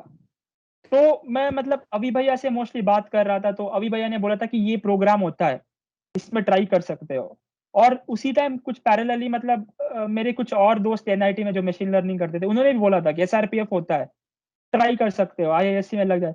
तो तब ऐसे ऐसे सेकेंड ईयर में रिसर्च इंटर्नशिप ढूंढने का कुछ शौक चल रहा था मेरा कि सेकेंड ईयर में रिसर्च कुछ इंटर्नशिप टाइप करना है, समझ रहे हो ना, घर पे नहीं बैठना है फर्स्ट ईयर जैसे, क्योंकि घर पे बैठते हो तो मतलब कोर्सेरा में पढ़ाई होती है, लेकिन इंटर्नशिप का बहुत क्रेज था, तो तब ढूंढने लगा। और SRPF का तो बहुत ही मतलब लेटर ऑफ रिकमेंडेशन जुगाड़ने के लिए बहुत काम किया था, मतलब हाँ। एक तो SRPF का होना तो CPI था, मेरा CPI 9.5 प्लस था तब। तो मतलब काफी सारे स्कॉलरशिप में ये होता है कि CPI के बेसिस पे ही कट ऑफ हो जाती है ऑलमोस्ट। और फिर लेटर ऑफ रिकमेंडेशन के लिए लकीली मैं उस टाइम पे AK सिंह सर के अंडर क्वेश्चन आंसर में प्रोजेक्ट कर ही रहा था। तो वो भी मतलब भैया, मतलब वो भी मुझे भैया लोगों ने पुश किया था कि मतलब इस प्रॉफ के अंडर जा सकते हो तुम। और तब बहुत भागा दौड़ी की थी कि सर को, मतलब सर सेकेंड ईयर्स को ऐसा इंटर्न इतने अच्छे से लेते नहीं थे, तो वो बोलते थे करो करो, लेकिन वो इतने सीरियस नहीं थे, समझ रहे हो ना, कि हाँ करना है। तो तब भी मतलब बहुत भागा दौड़ी होती थी कि हर हफ्ते जाओ रिपोर्ट दे दो खुद से। और मतलब सर तो हाँ हाँ बोल देते थे तब, लेकिन you have to motivate yourself to do some work in question answering and go and report every time so that he recognizes you enough to give you an LOR। तो ये भी था। तो मतलब यही था कि मतलब भैया ने बोला था कि ये सर क्वेश्चन आंसर में काम करते, और ये LOR भी दे देंगे तुम्हें अगर तुम अप्लाई करोगे कहीं पे। तो मुझे तब ये सब सीनियर से ही पता चली थी, तो इसलिए मैं उसी डायरेक्शन में काम करते आया। फिर दिसंबर तक तो एप्लीकेशन हो गई थी, और फिर मैंने दिसंबर के बाद भी सोचा कि SRPF में नहीं होगा, तो क्योंकि तब भैया ने ये भी बोला था कि SRPF में बहुत हाई CPI चाहिए होती है होने के लिए। स्पेशली SRPF में बहुत सारी चीजें जगह पे होती है, लेकिन IISc में जाने के लिए तो लक की बात होती है बहुत। तो ऐसा भी हो सकता है कि तुम्हें अच्छा कॉलेज ना मिले या अच्छा प्रॉफ ना मिले। तो तब तो मैं और भी इंटर्नशिप देता था, स्पार्क देखा था, और कुछ मेल भी करने का सोचा था, लेकिन मेल करने की जरूरत नहीं पड़ी क्योंकि तब तक SRPF के रिजल्ट आ चुके थे। तो यही था।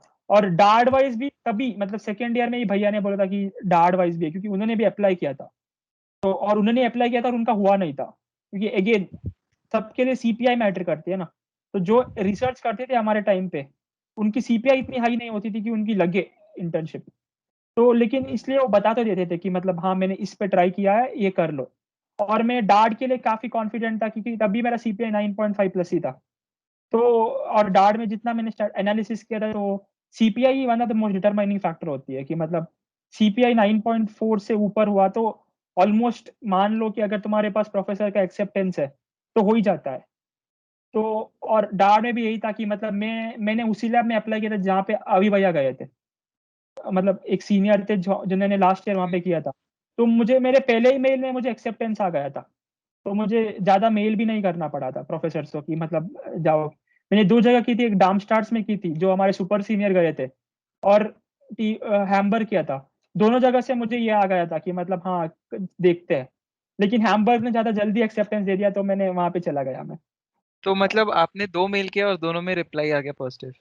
हाँ दोनों में रिप्लाई आ गया मुझे तो। वाओ, दिस इज अरे यही ये है ना। This 100% is like acceptance. मतलब बहुत रेयर, मुझे तो लगता है। मैंने तो मैंने ये लेवरेज लिया था ना कि मेरे सीनियर्स वहां पे गए हुए हैं हम्म और उन्होंने वहां पे काम किया। अभी तुम लोगों की सिचुएशन अलग है, क्योंकि तुम RL कर रहे हो, और अपने कॉलेज में पहले कभी किसी ने RL में किया नहीं है कुछ भी। तो काफी कम जगह है, जैसे कि अभी निरंत डाड में कर रहा है, हम्म। तो उसका लैब अगले बार वो रेकमेंड कर पाएगा किसी को कि इस जगह जाओ। या लोकेश टॉर्च में कर रहा था, तो आई थिंक सोमनाथ को मदद मिली थी लोकेश से थोड़ी, तो स्टॉच में अप्लाई करने के लिए उसकी वजह से पता चला था कि स्टॉच होता है। तो यही होता है, तब एनएलपी में काम चलता था अपने कॉलेज में, तो सीनियर्स एनएलपी में जाते थे, तो डार्मस्टार्ट्स गए हुए थे और हैम्बर्ग गए हुए थे, तो ये लैब के लोगों को पता था कि आईआईटी बीएचयू वाले हैं और पता था कि यहाँ पे इंटर्नशिप देते हैं, कंफर्म था। तो इसलिए मतलब ऑलमोस्ट श्योर था ना कि मतलब लास्ट ईयर लिया ही है लोगों को, तो इस बार भी ले ही लेंगे। तो इसलिए जब मैंने मैंने काफी जगह मेल करने के लिए शॉर्टलिस्ट किया था, लेकिन उन 2 जगह से तुरंत रिप्लाई आ गया था। डार्मस्टार्ट्स की ये बात थी कि मतलब उन्होंने कुछ टास्क दे दिया था, जो कि हर साल एक ही टास्क आता है उनका। अभी भैया ने मुझे वो टास्क भी दे दिया था कि यही सबमिट कर लो, देखते नहीं है। लेकिन तब तक मतलब मेरे हैम्बर्ग की बात हुई थी और डबिंग प्रोजेक्ट था मुझे, और वो प्रोजेक्ट मतलब जो मेंटर ने एक प्रपोजल भेजा था वो इतना अच्छा था ना, मतलब इतने चीजें थी, मशीन ट्रांसलेशन था, मतलब लिप सिंक्रोनी था, गैन्स वैन्स यूज करके, स्पीच सिंथेसिस था एज मैंने बोला। तो इतने सारे कंपोनेंट्स थे, मैंने बोला कि अगर इसमें कुछ भी सीखने को मिलेगा तो काफी सही होगा। और डबिंग में तब सर्च किया था तो काफी रिलेटिवली नया फील्ड है, काम नहीं बना है ज्यादा। ट्रांसलेशन में काम बनी है, लेकिन डबिंग स्पेसिफिक ट्रांसलेशन में सब बहुत ही कम काम हुआ है था। तो मुझे लगा कि यार इतना कम काम हुआ है तो काफी स्कोप होगा रिसर्च का। तो मैंने तभी हैम्बर्ग ही एक्सेप्ट कर ली थी, क्योंकि मतलब बहुत जल्दी हो गया था। तो डार्ट का प्रोसेस तो मैं बोलूंगा बहुत स्मूथ था, सिर्फ मेरा नहीं काफी लोगों का बहुत स्मूथ था, क्योंकि हम सब ने वही लेवरेज किया था कि हमसे पहले कोई कहीं पे गया है तो वहीं पे अप्लाई कर दो पहले। और वही तब एनएलपी था। अभी धीरे धीरे मतलब आरएल के लिए भी लोग जा रहे हैं, तो आरएल में भी शायद ऐसा ही बनेगा। लेकिन निशांत का अल्बर्टा है अभी, और निरंत का भी है। तो वो सब कॉलेजेस में अगले साल जूनियर्स डाल पाएंगे, क्योंकि उनको पता है कि आईआईटी बीएचयू वाले गए और उन्होंने इंटर्नशिप ऑफर की थी। तो एडवांटेज यही था मेरा, तो ऐसे ही हुआ था, मतलब मैंने यही लेवरेज लिया था कि सीनियर्स ने क्या किया था उसी डायरेक्शन में जाने की ट्राई की थी, और वही है, उससे कैसे बेटर हो जाऊं, मतलब उसको कैसे इफेक्टिवली यूज करो वो करने की ट्राई की थी बस। अच्छा भैया, लाइक एक चीज पूछना था। सो आप जब थर्ड ईयर में थे, then you were applying for dart, right? And उस टाइम पे लाइक आपके जो लाइक बैचमेट्स है वो लोग का भी इंटर्नशिप वो लोग अप्लाई कर रहे थे, राइट? तो उस समय तो उन लोग का आई गेस हो ही चुका होगा। आई गेस अगस्त तक सबका हो जाता है, अगस्त सितंबर तक। बट डार्ट का जो रिजल्ट्स है वो आता है आई गेस जनवरी फरवरी के आसपास। तो हाँ, आई नो कि आप श्योर थे बिकॉज आपका हाई सीपीआई है, बट स्टिल एक मन में रहता होगा ना कि आपका कहीं हुआ नहीं वो चीज। तो काफी like how did you deal with that? Because I had to deal with that. So that is one thing which is अच्छा है। ये very ऐसा important. हुआ था ना कि इसमें दो दो चीजें थी।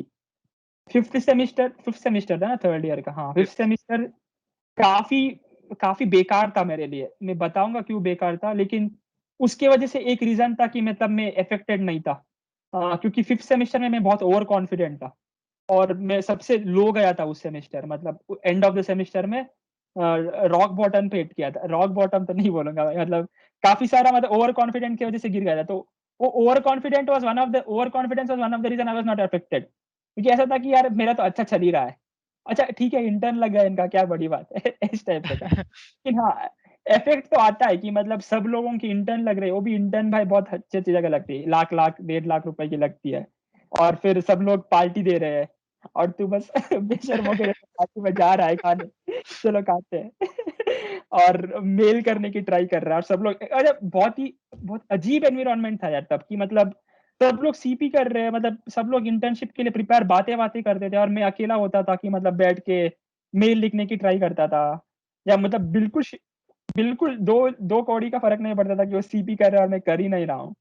तो ऐसा था, तो काफी अजीब था, वियर्ड था सिचुएशन, और उसमें डील करने के लिए कुछ नहीं था यार। जैसे कि मैंने बोला था कि आईआईएससी में था तो मेरा पेपर पब्लिश हो रहा था, तो वो मेरे लिए सबसे ज्यादा मोटिवेटर था कि मेरा तो कुछ तो हो रहा है, मतलब एक मैंने सेकेंड ईयर में इंटर्नशिप की है ऑलरेडी, और मैंने दो दो जगह पे की थी तब तो सेकेंड ईयर में इंटर्नशिप की है, प्लस मेरा पेपर भी पब्लिश हो रहा है, होने को जा रहा है एटलीस्ट। तो वो बहुत ज्यादा मोटिवेटिंग फैक्टर था कि मतलब हाँ अभी तो डिसाइड कर ही लिया है, और सीपीआई भी हाई था डार्ट वाई, तो इतना इफेक्ट नहीं हुआ था कि मतलब इतना, मतलब मुझे पता नहीं, सब सीनियर्स ने बोला था कि यार काफी दर्द होगा, कि मतलब सब लोगों की इंटर्न लग रही होगी और तुम्हारी बहुत अनसर्टेन होगी।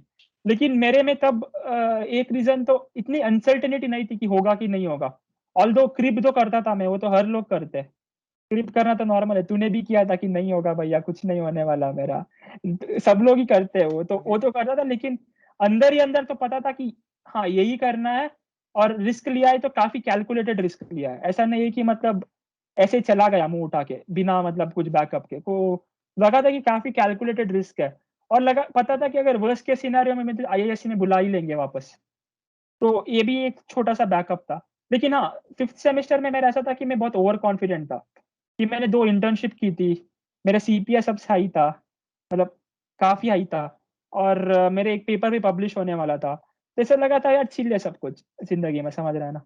तो पढ़ाई में भी इतना नहीं चल रहा था, कुछ और ही कर लिया था मैंने, मतलब ऐसे टाइम पास करता था, मतलब पेपर लिखता था काफी टाइम तक, तो सितंबर तक, तो फिर रुकता था कि कुछ अच्छा ही हो रहा है तो अच्छा ही होगा, और भी तो इस फ्लो में चला गया मैं तो यही सजेशन दूंगा कि ऐसे मत जाओ कि मतलब अगर तुम्हारा कुछ अच्छा भी जा रहा है ना, तो ये मत सोचना कि काफी अच्छा जाएगा, क्योंकि उस सेमेस्टर के एंड में मेरा पेपर भी रिजेक्ट हो गया ट्रिपल ए, और मेरा सीपीआई भी 8.3 आ गया, एसपीआई सॉरी, उस सेमेस्टर का, क्योंकि वो ये काफी लाइट ले लिया था। तो मैं तो बोलूंगा कि एक रीजन तो यही है कि मतलब मुझे लगा था कि काफी कैलकुलेटेड रिस्क था मेरा कि डार्ड में जाने का, क्योंकि मैं ऑलमोस्ट श्योरिटी बहुत ज्यादा थी कि हो ही जाना चाहिए, एक छोटा सा बैकअप भी था कि आईआईएससी, और पता भी था कि मेल करके तो जा ही पाऊंगा थोड़ा पैसा इन्वेस्ट करके, अगर डार्ड नहीं भी हुआ तो जर्मनी तो, मतलब मेरे सीनियर जो अभी भैया थे वो अपने पैसों से गए थे, और बाद में उनको प्रोफेसर ने कुछ पैसे दिए थे, तो उनका मतलब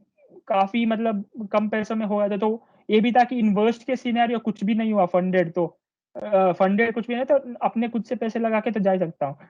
और दूसरा रीजन ये था कि मतलब मेरे लगा था कि सब लाइट है, मेरे लिए तो सब अच्छा ही चल रहा है और अच्छा ही चलेगा, ये ओवर कॉन्फिडेंस भी था तब। तो ये दोनों फैक्टर से मैं काफी मतलब मुझे काफी इफेक्ट नहीं पड़ा था, कि मतलब हाँ बाकी लोगों की इंटर्न लग रही है तो मेरी नहीं लग रही है, तो ये रीजन था। तो मैं तो बोलूंगा वही है, ओवर कॉन्फिडेंट मत बनो कभी कि मतलब अच्छा चल रहा है मेरे जिंदगी में, और मेरे पेपर पब्लिश हो गया है, मेरा इंटर्नशिप है, ये सोच के अगर तुम ना मतलब छोड़ दोगे ना एक सेमेस्टर, तो उसका इफेक्ट बहुत पता चलेगा फिर। कि मुझे तो अभी भी कभी कभी रिग्रेट होता है कि उस सेमेस्टर में मैंने लिटरली कुछ नहीं किया था, मैं टीवी सीरीज देख के बैठा था, मैंने कितने TV series, Office, Breaking Bad, सब उधर उसी टाइम देखा था। तो वो एक टाइम था तो काफी मतलब मैंने चिल ले लिया था कि मतलब अच्छा ही जा रहा है, अच्छा ही चलेगा, तो इसकी वजह से काफी मतलब नीचे गिरा। तो ये एक लेसन जैसा बोल सकता हूँ मैं कि मतलब हमेशा मतलब काम करते रहो, थोड़ा थोड़ा काम करते रहो, उसी से मतलब कुछ रिजल्ट मिलेगा, वरना तो नीचे मतलब बहुत कॉम्पिटेटिव वर्ल्ड में रहते हैं, क्या काफी कॉम्पिटेटिव वर्ल्ड में रहते हैं, नीचे गिरना तो होगा ही फिर, अगर चिल ले लोगे, लाइट ले लोगे, तो यही है। Okay.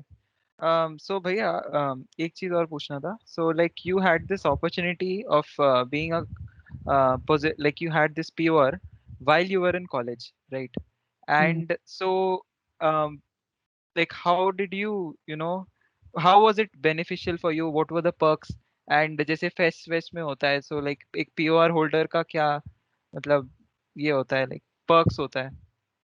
बिकॉज लाइक मेरे लिए तो for me it has just been online, so और हमारा फेस्ट भी वैसा ही होता है, लाइक इट्स आई मीन उतना ज्यादा मजा नहीं आता ऑब्वियसली जितना ऑफलाइन फेस्ट में होता है, तो एक पीओ और होल्डर का एज सच प्रोफेशनल करियर में कुछ मदद नहीं आया मुझे, नहीं नहीं, प्रोफेशनल नहीं, as in college as level पे ही. पर्सनल यार, कम्युनिकेशन होता था, मतलब काफी लोगों से इंटरेक्शन हुआ था, सीएस के लोग ही ले लो, काफी मतलब शिवांश से तो बात तो चलती थी, लेकिन पीओआर के बाद ही मतलब शिवांश और काफी सीएस के लोगों से बहुत क्लोज हुआ, और काफी सीएस के मतलब काफी कॉप्स के बाकी लोगों से, बच्चों से भी तभी मिला। और ऑर्गेनाइजेशनल चीज होती है यार कि मतलब अभी तक तो कंप्यूटर पे बैठ के करते थे, ठीक है ना, सारे काम, अभी वर्कशॉप लेना है और वर्कशॉप ऑर्गेनाइज करना है, मीटिंग्स में जाना है, तो वो अलग एक्सपीरियंस था, ये बोलूंगा मैं। लेकिन मैं तो ये नहीं बोलूंगा कि कुछ काफी काफी ज्यादा मतलब इम्पैक्ट है, तब तो यही था कि मतलब कॉप से सीखा है बहुत कुछ, तो वापस कुछ करना भी है हम खुद से, मतलब कुछ चीजें चेंज करनी है, कुछ चीजें सुधारनी है, जो मतलब प्रॉब्लम्स मैंने फेस की थी, जैसे कि एमएल ग्रुप, तो तब तो काफी काफी काफी ये था, मतलब almost nothing to nothing some data nothing. Science बस का- करते थे ना वो लोग। हाँ, डेटा साइंस भी मतलब काफी कम लोग ही करते थे। तो उसको कैसे इम्प्रूव करना है वो भी था दिमाग में, कि मतलब एमएल को आगे कैसे बढ़ाना है, कि मतलब एटलीस्ट फर्स्ट ईयर को इन्वॉल्व करना जितना जल्दी हो सकता है। ये भी था, ऐसे ऐसे प्लान्स थे। तो उन प्लान्स की वजह से और थोड़ा बहुत मतलब ऑर्गेनाइजेशनल चीजें सीखने को मिली, कि मतलब पीओआर होने के बाद यार ये करना पड़ता है कि हॉल्स बुक करने पड़ते हैं, अपने सेकी सेकी जॉइंट सेक्रेटरी को मतलब अपडेट्स देने पड़ते हैं, उनसे ओवरऑल काम करना पड़ता है। तो ये सब छोटी छोटी चीजें थी जो मुझे सीखने को मिली। मैं तो इतना नहीं बोलूंगा कि इतना अच्छा था, लेकिन वही है कि ज्यादातर लोगों से इंटरेक्शन हुई काफी, मतलब बच्चों से मुलाकात हुई, मतलब जान पहचान हो गई, और काफी जो बच्चे ऑलरेडी पता थे उनसे कांटेक्ट और भी अच्छा हुआ, कि मतलब उनको और अच्छे से जान पाया।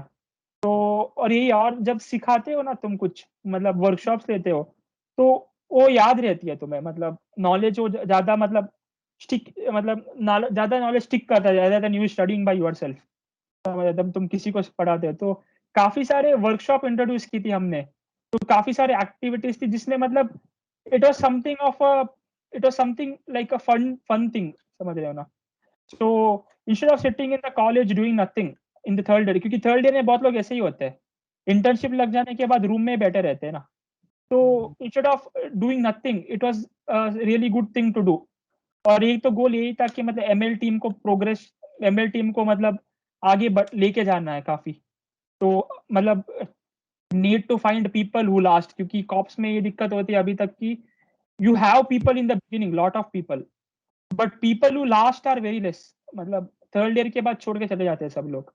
तो उसको कैसे करे। और ये भी था कि मतलब मतलब हमने ये भी सोचा था कि मतलब सिर्फ सेकिस नहीं करेंगे, क्योंकि तब तक बस सेकिस वर्कशॉप ले रहे थे। तो नॉन सेकिस भी, मतलब जो सेकिस नहीं है उनको भी, उनसे भी वर्कशॉप दिल लेना, कि यही था। तो काफी सारे लोगों से अच्छे से मतलब इंटरेक्शन हुआ, कि काफी सारे लोगों को जान पाया, नए नए लोगों को। और वही है, काफी वर्कशॉप्स किया तो काफी ज्यादा ऑक्यूपाइड रखा, मतलब पूरे थर्ड ईयर में ऐसा नहीं होने दिया कि मतलब बहुत मोनोटॉनिक फील नहीं होने दिया कि रूम में बैठे हो कुछ नहीं कर रहे हो। तो एक्टिविटीज कुछ ना कुछ चलती रहती थी, कुछ ना कुछ ऑर्गेनाइज करना ही था। और कॉम्पिटिशन्स भी ऑर्गेनाइज करवाए, हैकाथॉन्स भी ऑर्गेनाइज करवाए। तो एक मैनेजमेंट साइड का थोड़ा सा ये पता चला कि हाँ ऐसे ऐसे होता है, ऐसे ऐसे प्रॉब्लम्स होती है। बट या besides that I think there were only some, there was not, I wouldn't say professionally it helped in any way. So if you want to give back, मतलब अगर you have received something from the club and you want to give it back, then you become the Seki. And beside that, it was like a title, right? You are the Seki of cops. तो ये तो लोग recognize करते ही थे, वो एक recognition अच्छा था। बाकी तो यही है कि मतलब मेरे कुछ पर्सनल गोल्स थे, कि मतलब स्पेशली रिलेटेड टू एमएल और कैसे कॉप्स चलता आ रहा है, तो वो एग्जीक्यूट करने की ट्राई किया था पूरा एक साल। ऑल्दो मतलब एक साल में पूरा सिस्टम चेंज करना काफी मुश्किल होता है, क्योंकि तब तक तो फर्स्ट ईयर के रिक्रूट्स तो अभी निशांत के टाइम पे आया है कि हमने जल्दी जल्दी करवा दिया और फर्स्ट ईयर्स को लेके आया ग्रुप में। लेकिन हमारे टाइम में तो सेकेंड ईयर्स ही थे जो आते थे। और तब मुझे शायद लगता है कि कुछ फोर्स वोर्स करके मशीन लर्निंग कंपटीशन के बाद 5-6 लोग आए थे, आदित्य सोमनाथ सब तभी आए थे, शायद फर्स्ट ईयर में ही मशीन लर्निंग ग्रुप में आए थे। तो यही था कि टारगेट तो यही था तब का, कि मतलब फर्स्ट ईयर्स को इन्वॉल्व करना है, ताकि मतलब उनको फर्स्ट ईयर से ही सिखा दे क्लब के बारे में। सेकेंड ईयर बहुत लेट होता है, तब तक तो सीपी करना चालू कर देते हैं इंटर्नशिप के लिए। तो लग रहा था कि वो बहुत लेट हो जाता है, तो वो एक गोल था। तो उन सबको ही सेटिस्फाई किया। तो यही है, मतलब पर्सनल लेवल पे तो यही था कि मतलब काफी अच्छा और अलग एक्सपीरियंस था, और काफी लोगों से मुलाकात हुई, काफी कॉन्टैक्ट्स हुए, और काफी सीनियर से भी कांटेक्ट है, और काफी चीजों के बारे में, कॉलेज के क्लब्स फेस्ट सब के बारे में पता चला कि इंटरनली। राइट सोमनाथ, तुम्हारे पास कुछ और है क्वेश्चन? हाँ, तो मतलब जब आप लाइक फोर्थ ईयर में आपको जॉब में कंपनी मिलने का अपॉर्चुनिटी मिला, तो आपने रिसर्च को डिच करके ये ऑप्शन क्यों लिया? लाइक आपके पास रिसर्च में आप तो बहुत सारे पेपर्स भी किए थे, आपके पास बहुत ऑप्शंस भी थे, तो राइट, ऐसा दिस ही इज वेरी ऐसा इंपॉर्टेंट। हाँ हाँ, तो मुझे पता था ये क्वेश्चन आएगा। तो हाँ, पहले आते हैं कि सिचुएशन क्या हुआ था। तो मार्च के अराउंड मेरा टारगेट था कि हाँ हायर स्टडीज के लिए जाना है। मतलब look, I am still, look, the problem with me is you people have a definite goal कि मतलब तुम्हें पता है कि तुम्हारी बात कर रहा हूँ, सोमनाथ की बात करो या टेक लोकेश फॉर एग्जांपल, और take even Nishant for example, तुम लोगों के पास एक डेफिनेट no. गोल है कि तुम्हें आरएल ही करना है, ठीक है ना? अच्छा यू हाँ हैव दैट कि मतलब आरएल में ही आगे जाना है। तो मेरे पास पहले चीज तो वही डेफिनेट गोल नहीं थी। So the more new things I did, the more I got interested. इसलिए मैंने पहले बोला था कि मैंने पहले क्वेश्चन आंसरिंग किया, क्वेश्चन आंसरिंग बहुत मजा आया। फिर आरएल किया, आरएल में बहुत मजा आया। फिर डबिंग किया, डबिंग में भी बहुत मजा आया। तो I did not have any particular interest कि मतलब क्या करना है। इसलिए मैंने सोचा था कि हायर स्टडीज मतलब मास्टर्स पे जा सकता हूँ। लेकिन तब कोविड का सिचुएशन आ गया कि मतलब कोविड आ गया, और कोविड की वजह से काफी अनसर्टेनिटी आ गई, और सब लोग बोलने लगे कि ऑनलाइन होगा सेमेस्टर्स, अगले साल नहीं जा पाओगे। वो एक था रीजन। दूसरी रीजन थी कि मतलब मैंने जीआरई देने में थोड़ी प्रोक्रेस्टिनेट कर दी, मतलब जल्दी देना चाहिए था, लेकिन रिसर्च मतलब मैं हैम्बर के साथ काम कर रहा था तो वही करता था। और मतलब जीआरई की इंग्लिश पढ़ने में तो बिल्कुल मजे नहीं आते थे, मुझे मन भी नहीं लगता था, कि मतलब बहुत ही इरिटेटिंग लगता था। तो वो भी मैंने सोचा था कि बाद में करूंगा, थोड़ा बाद में करूंगा बोल के वो जून तक आ ही गया। फिर जून के बाद ये ऑप्शन था कि दो चीजें थी कि मतलब या तो हाँ रिसर्च में चले जाओ डायरेक्टली, और प्लेसमेंट को डिच करो, क्योंकि मेरा सीपी तो मैंने बिल्कुल नहीं सीखा था तब तक। मैंने फर्स्ट ईयर में जो किया था वही था मेरा, जो भी है। तो एक ऑप्शन आ गया था कि हाँ पूरा एप्लीकेशंस में लगा लो। और जो जैसे कोविड चल रहा था, हाँ, किसी को नहीं लग रहा था तब तो कि अगले साल कॉलेजेस वॉलेजेस खुल भी पाएंगे। तो रिस्क करो कि ऑनलाइन ऑनलाइन क्लासेस ले लो, जो कि बहुत ही बेकार होते हैं, या मतलब प्लेसमेंट में बैठ जाओ। और प्लेसमेंट में ट्राई करो कि कुछ एआई की कंपनी मिल जाए, या कुछ ऐसे रिलेटेड कंपनी मिल जाए, और फिर देख लो कि उसमें एक साल या काम करके अगले साल अप्लाई कर लो हायर स्टडीज के लिए। तो ये ऑप्शन था। तो मैं तब बहुत रिलक्टेंट बनाया, क्योंकि यही रीजन था कि क्योंकि मैं श्योर नहीं था कि मतलब किस फील्ड में आगे परस्यू करना है या क्या परस्यू करना है। और दूसरी चीज था कि मैंने जीआरई काफी टाइम के लिए दिया नहीं था। तो ये दो factors plus placement is a very hectic process, कि मतलब अगर तुम प्लेसमेंट में बैठोगे तो मेरे पास तो पीपीओ का भी कुछ था नहीं बैकअप, कि मतलब मेरे पास एक ऑलरेडी कंपनी है जिसके मैं बैठ जाऊँ तो। और 3 महीने में मैंने सीपी किया था पूरा। तो it is a very hectic process, दिन में दो दो एग्जाम चलते हैं। 8 बजे से 11 बजे एक एग्जाम होता है, फिर दोपहर को 3 से 5 एग्जाम होता है, कभी कभी तो रात के 8 से 10 तक एक एग्जाम होता है। तो ऐसे होता था, और सीपी करना भी था, सीखना भी था, मतलब काफी सारे कॉन्सेप्ट सीखना था। तो काफी टाइम कंज्यूम होता था उसी में। तो अगर मुझे ये पता था कि अगर मैं एप्लीकेशंस में जाऊंगा डालने हेयर स्टडीज के लिए, तो काफी टाइम उसी में निकल जाएगा। मतलब मैं प्लेसमेंट में तो बिल्कुल प्रिपेयर नहीं कर पाऊंगा, क्योंकि मुझे इतना अच्छा सीपी आता नहीं है। और अगर मैं दोनों में पैर रखूंगा कि एप्लीकेशन में भी फोकस करूंगा और सीपी भी करूंगा, प्लेसमेंट में दोनों नहीं होंगे, क्योंकि application SOP letter of recommendation में बहुत टाइम लगता है। And specially the LOR part, मेरे पास तो 2 एलओआर तो थे, तीसरे एलओआर कॉलेज से लेना था मुझे। और मुझे जितना कॉलेज में एक्सपीरियंस है ना, बहुत मुश्किल से मिलता है। तो being offline at home, LOR की जुगाड़ करना घर के बगैर से बैठ के, वो भी काफी मतलब मुझे लगा था कि इनफिजिबल है, कि मतलब मैं मेल करता रहूंगा। If I were in college I could have talk to the professor, देखो मेल आया होगा आपको, भर दो प्लीज। लेकिन यहाँ पे मेल करो, उनका वेट करो। तो मुझे ना तब एक चॉइस लेना था, तो कि मतलब या तो हाँ, तीसरा ऑप्शन भी मैंने एक्सप्लोर किया था कि रिसर्च असिस्टेंटशिप, 1 साल का रिसर्च असिस्टेंट बन जाता हूँ। लेकिन तब क्या हुआ कि कोई फॉरेन यूनिवर्सिटी मेल मेल भी नहीं पढ़ रहा था, कि मतलब कोविड था, सब लोगों को यही बोल रहे थे कि कोविड कोविड।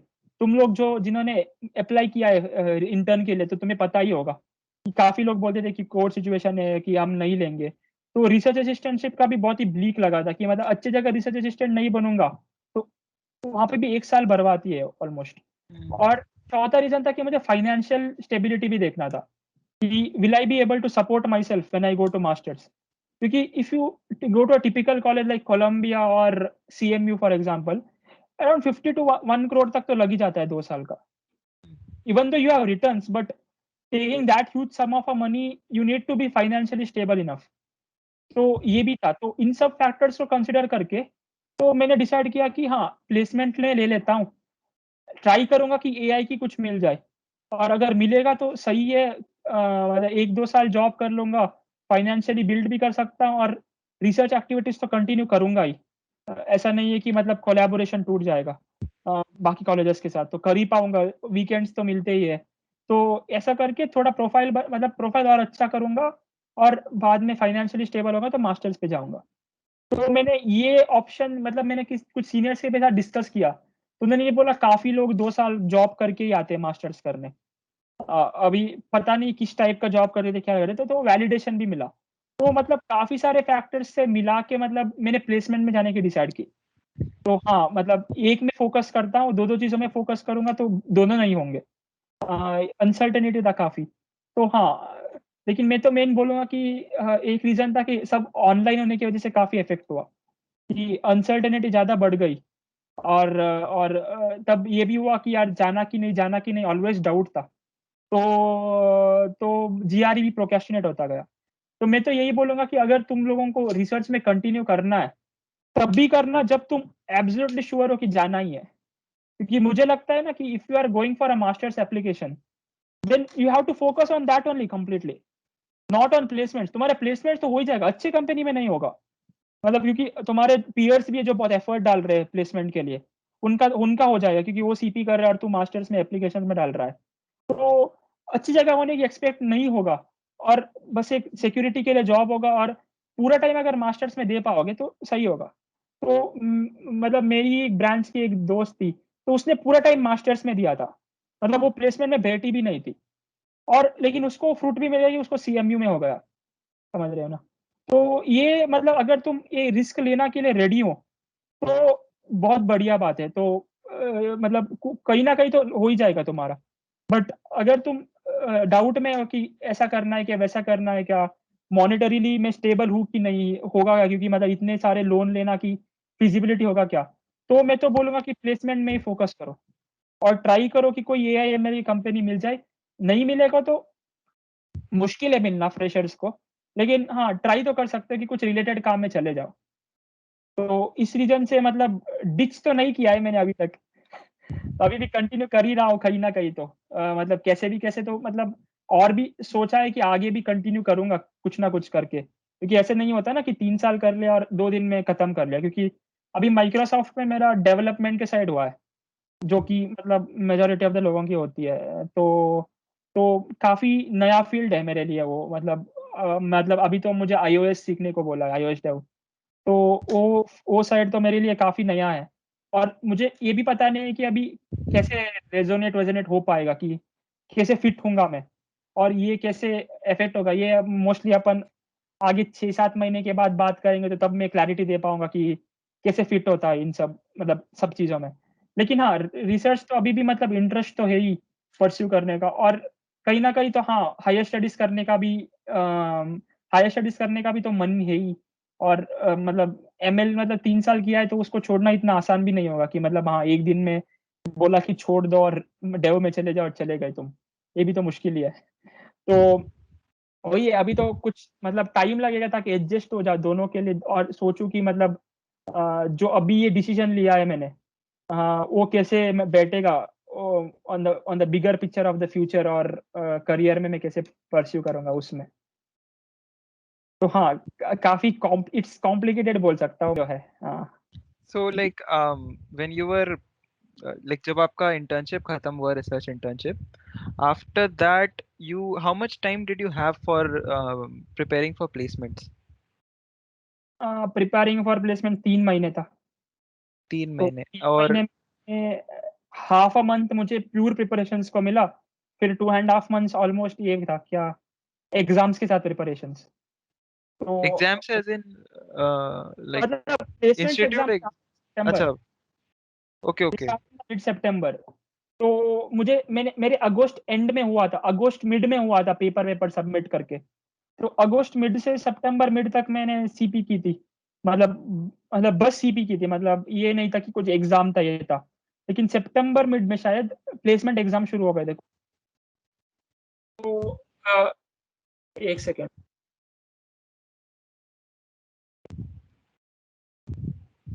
हेलो। या हाँ, सितंबर मिड में प्लेसमेंट एग्जाम शुरू हो गए थे, और तब भी इवन इन अगस्त मेरा ये था कि जीआरई भी करना है, और मैंने जीआरई करना शुरू भी कर दिया था। But when the placements exam came near, it became too hectic for me to pursue both things together. तो मैंने अगस्त मिड से सितंबर ऑलमोस्ट 10th तक तो जीआरई में हर दिन करता था. मतलब 2-3 घंटे तो हर दिन इंग्लिश क्वांट करता रहता था कि मतलब ऐसा था कि मतलब सितंबर अगस्त से शुरू किया था मैंने जीआरई करना. सितंबर एंड तक देना है 2 महीने प्रिपेयर करके. पता था कि 327 स्कोर आता है तो भी अच्छा हो ही जाता है. तो मैं दोनों चीजों में जाता था. लेकिन मैं मतलब अगस्त एंड तक ना प्लेसमेंट एग्जाम में इतना ओवरवेलम हो गया ना, क्योंकि you talk to your friends and you see that they know too much, they are prepared so much, and you see the syllabus कि ये भी पढ़ना है वो भी पढ़ना है. तो बहुत ओवरवेलमिंग हो गया था. तो मैंने तब वहां पे एक डिसीजन लिया था कि okay let's focus on placement itself. तो उस समय लाइक आपने सीपी का आदत आपका शायद पूरी तरह से छूट गया था, राइट? लाइक रिसर्च के टाइम पे. हाँ, बस कॉन्सेप्ट याद है कि मतलब ग्राफ सी क्या होता है याद था, और टॉपिक्स आते. लेकिन हाँ, प्लेसमेंट में भी मेरा पहले बहुत गंदा ही होता था कि मतलब सॉल्व नहीं कर पाता था मैं. It was obvious, right? So तुम 3 साल बाद सीपी फिर से कंटिन्यू कर रहे हो और एक ही महीना किया है प्लेसमेंट के पहले. तो काफी लोगों से मतलब काफी मुश्किल आते हैं एग्जाम्स. आई लेकिन think with the time test, I guess test में लाइक आपका हो नहीं पा रहा था, और was it the interviews that were more difficult? नहीं, इंटरव्यू तो मैंने तीन ही दिए यार. मतलब मेरा डे 0 में ही हो गया था ना. तो इंटरव्यू तो मैंने ज्यादा दिए नहीं है. लेकिन टेस्ट ऐसे थे ना, पहले बहुत मुश्किल होते थे. लेकिन as you solve more and more test for more and more companies and failed, you started learning a lot. मतलब तुम्हें पता चलता है कि एक एग्जाम के एक पैटर्न होता है. So they ask DP, they ask strings, they ask this topic only. So you start learning that more thoroughly. So it was like kind of a reinforcement learning. You fail somewhere, and you try to reinforce that part of your logic. समझ रहे हैं मतलब, या that part of your understanding. तो ऐसा ही होता था कि मतलब कुछ टेस्ट में मेरे से पहले टेस्ट में तो मेरे कुछ सवाल ही नहीं हुआ था. डीपी था, कर ही नहीं पाया था, समझ ही नहीं आता मुझे डीपी का क्वेश्चन है ये. तो लोग डिस्कस कर रहे थे, सब लोग डीपी था. मैं तो सोचा था डीपी कहाँ से आ गया भाई. ऐसा होता था पहले तो. फिर थोड़ा एडजस्ट हुआ. फिर तो तुम्हें ये होता है कि मतलब एक प्लेसमेंट डॉक होता है, तो वहाँ पे प्रीवियस ईयर सबके क्वेश्चंस होते हैं. तो उस क्वेश्चन से तुम्हें काफी रिपीट हो जाते हैं, समझ रहे हो ना. तो वो भी एक फायदा होता है कि या रिपीट होते हैं या तो उस टाइप के क्वेश्चंस आते हैं. तो वो सॉल्व करके जाते थे एग्जाम से पहले. और आफ्टर अ मंथ और 2 diving into CP whole time, so you get so adjusted to coding कि मतलब हाथ में आ जाता है, वो बैठ जाता है. But the drawback of this is you start hating it after the exams. मतलब मन ही नहीं करेगा फिर. मतलब लीड कोड में जाने का मन ही नहीं कहता 1 महीना तो मेरा.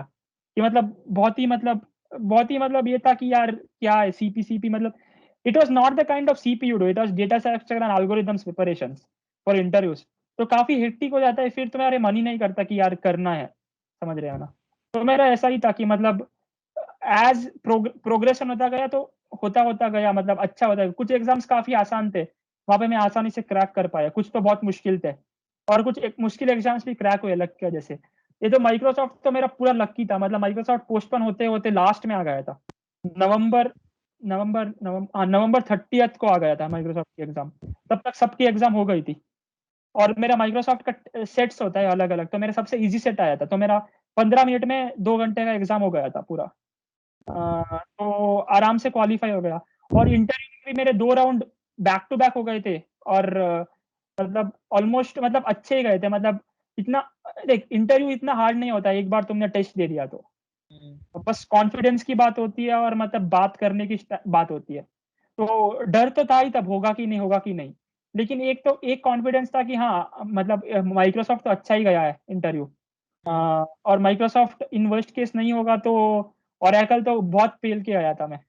मतलब काफी अच्छा गया था. तो ओरेकल तो ऑलमोस्ट श्योर ही था कि हो जाएगा. फिर भी डर तो था ही. और तो ये कॉन्फिडेंस था. तो मतलब तो वही है, हो गया. तो बात ये है कि माइक्रोसॉफ्ट डेटा साइंस में भी हुआ था, लेकिन उन्होंने एक इंटरव्यू के बाद इंटरव्यूज रोक दी, पता नहीं क्यों. सबके रोक दी. मतलब 3 ही लोग सिलेक्ट हुए थे पूरे कॉलेज में से इंटरव्यू के लिए, और 4 लोगों की भी रोक दी उन्होंने इंटरव्यू फर्स्ट राउंड के बाद. क्राइटेरिया फुलफिल हो गया कि बाकी कॉलेजेस से मिल गया कि पता नहीं. लेकिन हाँ, लास्ट में तो माइक्रोसॉफ्ट मिला. माइक्रोसॉफ्ट मिलने के बाद ही मेरा होप ये था कि मतलब उन्होंने एक ऑप्शन शीट दिया था कि मतलब तुम्हारे प्रेफरेंस भरने के लिए, जिसमें मशीन लर्निंग था, एआई था, क्लाउड था। तो मैंने ज्यादातर एआई के साइड ही भरा था प्रेफरेंस कि इन टीम्स में जाना के चाहूंगा मैं। लेकिन एट द एंड यही होप में था कि मतलब माइक्रोसॉफ्ट में भी कुछ एआई रिलेटेड काम मिलेगा या एटलीस्ट इंडस्ट्रियल लेवल पे सीख पाऊंगा। लेकिन वही है, रैंडम रैंडम अलॉटमेंट्स हो गए तो डेवलपमेंट मिल गया। लेकिन हाँ यही है कि मतलब अभी तो यही सोच के आगे जा रहा हूँ कि मतलब it is again like second year all over again, कि मतलब एमएल तब स्क्रैच से शुरू की थी, अभी तब भी एक नया नया नया चीज सीख रहा हूँ, पूरा सॉफ्टवेयर इंजीनियरिंग। तो हो सकता है कि आगे ये भी कहीं पे काम आ जाए, मतलब over the bigger picture of the career. ये फिगर करने के लिए अभी टाइम लगेगा थोड़ा, कि मतलब मुझे भी पता नहीं है मेरा काम क्या है एक्चुअली, या मैं किस पे काम करूंगा या क्या चीज पे काम मतलब क्या चीज पे काम करूंगा पता है, पावर पॉइंट ऐप पता है ना। तो पावर पॉइंट टीम में हूँ मैं, तो पावर पॉइंट पे काम कर रहा हूँ, लेकिन क्या मेरा स्टैक होगा, किस टाइप का काम होगा, तो वो आगे पता चलेगा। तो उसके बाद ही पता चलेगा कि कैसे फिट होगा over the bigger picture of the career. लेकिन एक तो है कि मतलब जितने भी सीनियर्स ने मैंने बात की है, उन्होंने बोला कि हाँ ठीक है, सॉफ्टवेयर इंजीनियर सीखना भी मतलब फायदा ही होता है। एक बड़े कंपनी का सॉफ्टवेयर स्टैक जान लेते हो तुम, कि मतलब कैसे फ्रॉम बिल्ड होते हैं सॉफ्टवेयर, कैसे कोलैबोरेट होते हैं, कोड कैसे मतलब प्रोफेशनली लिखते हैं। क्योंकि एमएल में जो हम कोड लिखते हैं जुपिटर नोटबुक्स वोटबुक्स में लिखते हैं काफी, तो बहुत ही गंदा होता है, प्रैक्टिसेस तो बिल्कुल नहीं होते अच्छे। तो ये भी सीख पाओगे तो काफी नॉलेज तो मिलेगी। तो देख लेना परस्यू करके कि कैसा लगता है। तो अभी उसी के पीछे हो कि मतलब देखते हैं कि कैसा एक्सपीरियंस होता है। लेकिन हाँ एक्सपेक्टेशंस तो अलग थी और कुछ और हो गया। अभी देखना है कि इसको लेके कैसे आगे बढ़ सकता हूँ और इसको लेके कैसे मतलब लाइफ प्लान कर सकता हूँ मैं, ये देखने की अभी भी ये है। ओके, सो आई गेस अभी तक लाइक सारे सेमेस्टर्स का बात हो ही गया, बस लास्ट सेमेस्टर बचता है। So like how did you spend your last semester? Last December के बाद जब आपका वो माइक्रोसॉफ्ट भी हो गया एंड ऑल, एवरीथिंग हाँ मतलब सॉर्टेड। माइक्रोसॉफ्ट के होने के बाद मैंने 15 दिन की तो ब्रेक लिया था, कि मतलब कुछ किया नहीं था, मतलब ऐसे ही बैठता था, खुशी मनाता था कि माइक्रोसॉफ्ट में हो गया है। क्योंकि यार तब इन द वाइल्डेस्ट ड्रीम में मेरा एक्सपेक्टेशन नहीं था कि मेरा डे जीरो में माइक्रोसॉफ्ट जैसे कंपनी में हो जाएगा। सच बोल रहा हूँ, मतलब बिल्कुल एक्सपेक्टेशन नहीं था। मैं तो सीनियर से ही बात करता था, अपने क्लोज सीनियर, वो भी बोलते थे कि डे जीरो में तो होना मुश्किल है, डे वन डे टू देख लेना हो जाएगा, समझ रहे हो ना। तो तब तो एक्सपेक्टेशन भी नहीं था, तो हो गया था, तो मतलब काफी खुशी थी कि मतलब। और माइक्रोसॉफ्ट की तो भाई पर्क्स तो मतलब मैं बोलूंगा काफी बढ़िया है। मतलब अभी भी मैं कंपनी में हूं ना, कि जब पैसे आते हैं ना तो काफी ये हो सकता हूँ। मतलब काफी माइक्रोसॉफ्ट मतलब काफी माइक्रोसॉफ्ट का तो इलेक्ट्रॉनिक्स डिपार्टमेंट में highest CPI, right? Sorry, highest CTC है। है। और माइक्रोसॉफ्ट की सैलरी ठीक है, अच्छा है। लेकिन माइक्रोसॉफ्ट के पर्क्स है ना, कि जो मतलब वो इक्विपमेंट्स खरीदने के लिए पैसे देते, इसके लिए पैसे देते, उसके लिए पैसे दे देते हैं। वही तो, तो तुम्हें लेकिन वो सीटीसी से कटेगा वो सब। सीटीसी नहीं, सीटीसी के ऊपर बोल रहा हूँ मैं। अच्छा, उसके ऊपर भी होता है उनका? हाँ सीटीसी के ऊपर जो पर्क्स होते हैं ना, plus if you are in Hyderabad, तुम्हें और भी मतलब ऑफिस में होगे तो और भी पर्क्स है वहाँ पे। वहाँ पे बहुत सारी चीजें हैं यार, मतलब लाइब्रेरी तुम्हारे लिए, मतलब गराज, मतलब look, in Microsoft you can do, you have enough time to do if something you like. There's something called as Microsoft Garage, where they encourage people to work on new technologies from robotics to AI to everything. So उनके hackathons होते रहते हैं वहाँ पे, तुम लोगों से मिल सकते हो, कम्युनिकेट कर सकते हो। तो काफी प्रोफेशनली तुम्हारा काफी ग्रोथ होगा, वो तो है। पर उसके ऊपर तुम्हें पर्क्स भी है, मतलब ऐसे माइक्रोसॉफ्ट की नहीं, मैं किसी भी बड़े कंपनी के बारे में बात कर रहा हूँ, कि मतलब you get this additional benefits, like अपने को अभी वर्क फ्रॉम होम बेनिफिट्स मिल रहा है, फिटनेस बेनिफिट्स मिल रहा है।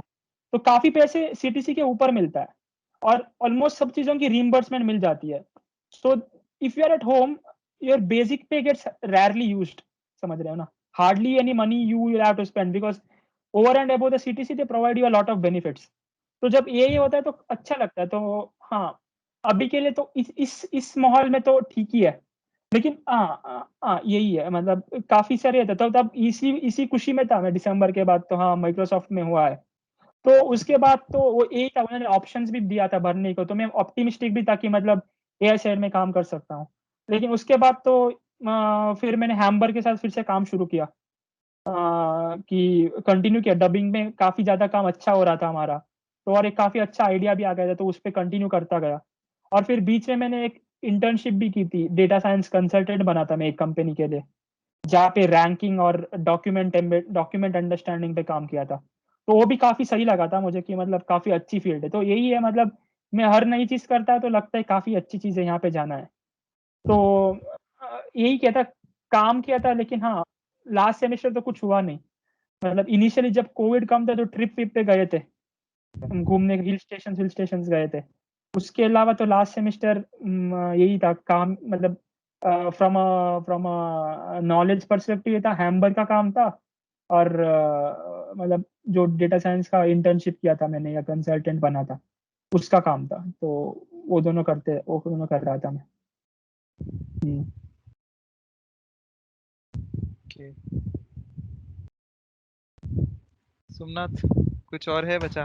हाय भैया, भाई इंटरव्यू के बारे में एक क्वेश्चन पूछना था कि like you have this publication से और इतना अच्छा सीपीए है, so of course there would have been a obvious question कि you will leave the company and go for master.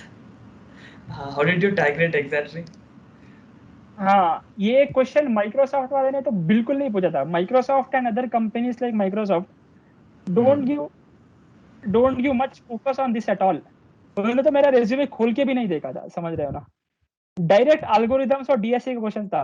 तो companies like Microsoft assume you know only C++ and some data structures and algorithms.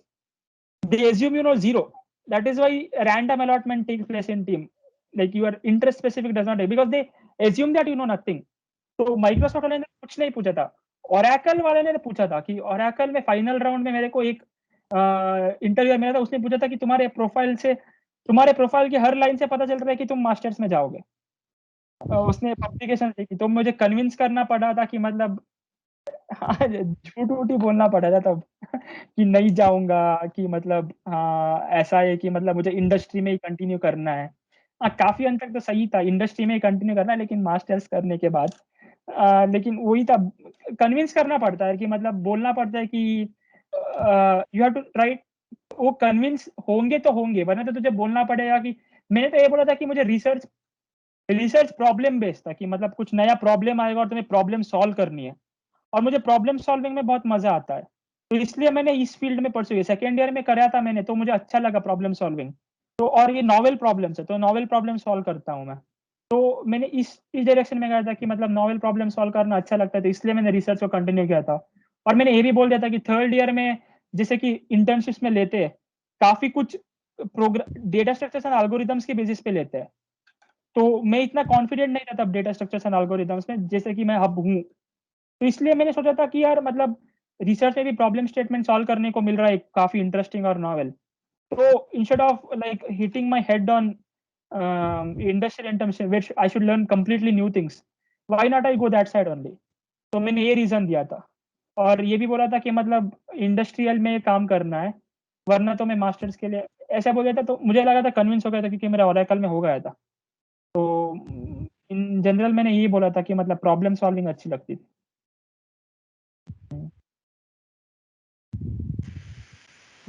I guess एक ही चीज़ बचता है, like आपके personal life में, मतलब like आपको कोई और डिस्ट्रैक्शंस नहीं मिले, मतलब जो नॉर्मली होते हैं कॉलेज में। It could be anything. तो सबके लिए होते हैं ना, मतलब सबको किसी ना किसी पे क्रश होता है। सबको किसी ना मतलब सब कोई किसी ना कोई इंसिडेंट पे मिंगल होता ही रहता है। तो मतलब जब मतलब ऑफलाइन चल रहा था तो मैंने नहीं बोलूंगा, लेकिन हाँ थर्ड ईयर में थोड़ा बहुत तो हो गया था, जो कि फोर्थ ईयर में थोड़ा बहुत और चल गया। लेकिन आई थिंक आप ऐसे अभी शेयर कर सकते हो क्योंकि आप तो अब एलुमनाई हो, तो इट डजंट मैटर। alumni हो तो ऐसे ऐसे हम शेयर थोड़ी हम होता है। थोड़ी उसको भी देखेंगे भैया, आप बता सकते हैं आराम से। या हाँ। नहीं भाई, ये पर्सनली जब कभी मिलोगे तो बता दूंगा। लेकिन हाँ, डिस्ट्रैक्शंस तो यही, लेकिन मुझे नहीं लगता था कि मेरा तो मतलब एक्चुअली मतलब ऐसे छोटी मोटी चीजें तो होती ही रहती थी मेरे में और मेरे फ्रेंड्स के लाइफ में भी। तो वो डिस्कशन तो चलते रहते थे, लेकिन उन टाइप के डिस्ट्रैक्शन से मतलब इतना ज्यादा तो नहीं था, मैं तो बोलूंगा मेरे लाइफ में तो। लेकिन हाँ, फोर्थ ईयर प्लेसमेंट्स के बाद तो थोड़ा थोड़ा थोड़ा थोड़ा हो गया था कि वो मतलब फ्री था, काफी टाइम था खाली बैठता था, तो उस टाइम पे हुआ था। लेकिन हाँ, उसके पहले तो मैं इतना इन्वॉल्व नहीं हुआ था इन चीजों में। हालांकि मेरे खुद के पर्सनल इंसिडेंट्स काफी ज्यादा है, मतलब काफी ज्यादा नहीं, काफी कुछ है कि मतलब ऐसा हुआ है वैसा हुआ है, बस मेरे लाइफ में नहीं, as a whole college life में, मतलब दूसरों के लाइफ का भी। दूसरों के लाइफ मतलब मैं निशांत विशांत की भी मिला के बोल रहा हूँ कि इनका हाँ। ऐसे हुआ, ये लोग बात करते थे भैया ऐसे हो रहा है, क्या करूं मैं, ये सब, इन सब सिचुएशन तो बहुत हुए हैं। लेकिन हाँ, पर्सनली मेरे मेरे अराउंड ही काफी कम था मेरा डिस्ट्रैक्शंस, कि मतलब हाँ, हाँ, लेकिन हाँ अलग तरीके से तो हाँ, अभी के लिए तो यही बोलना चाहूंगा मैं। लेकिन ठीक था यार, मतलब overall college life was really great. मतलब काफी मिस करूंगा कि मतलब 2 साल तो घर पे ही बिताए, तो 2 साल तो कुछ कर ही नहीं पाया।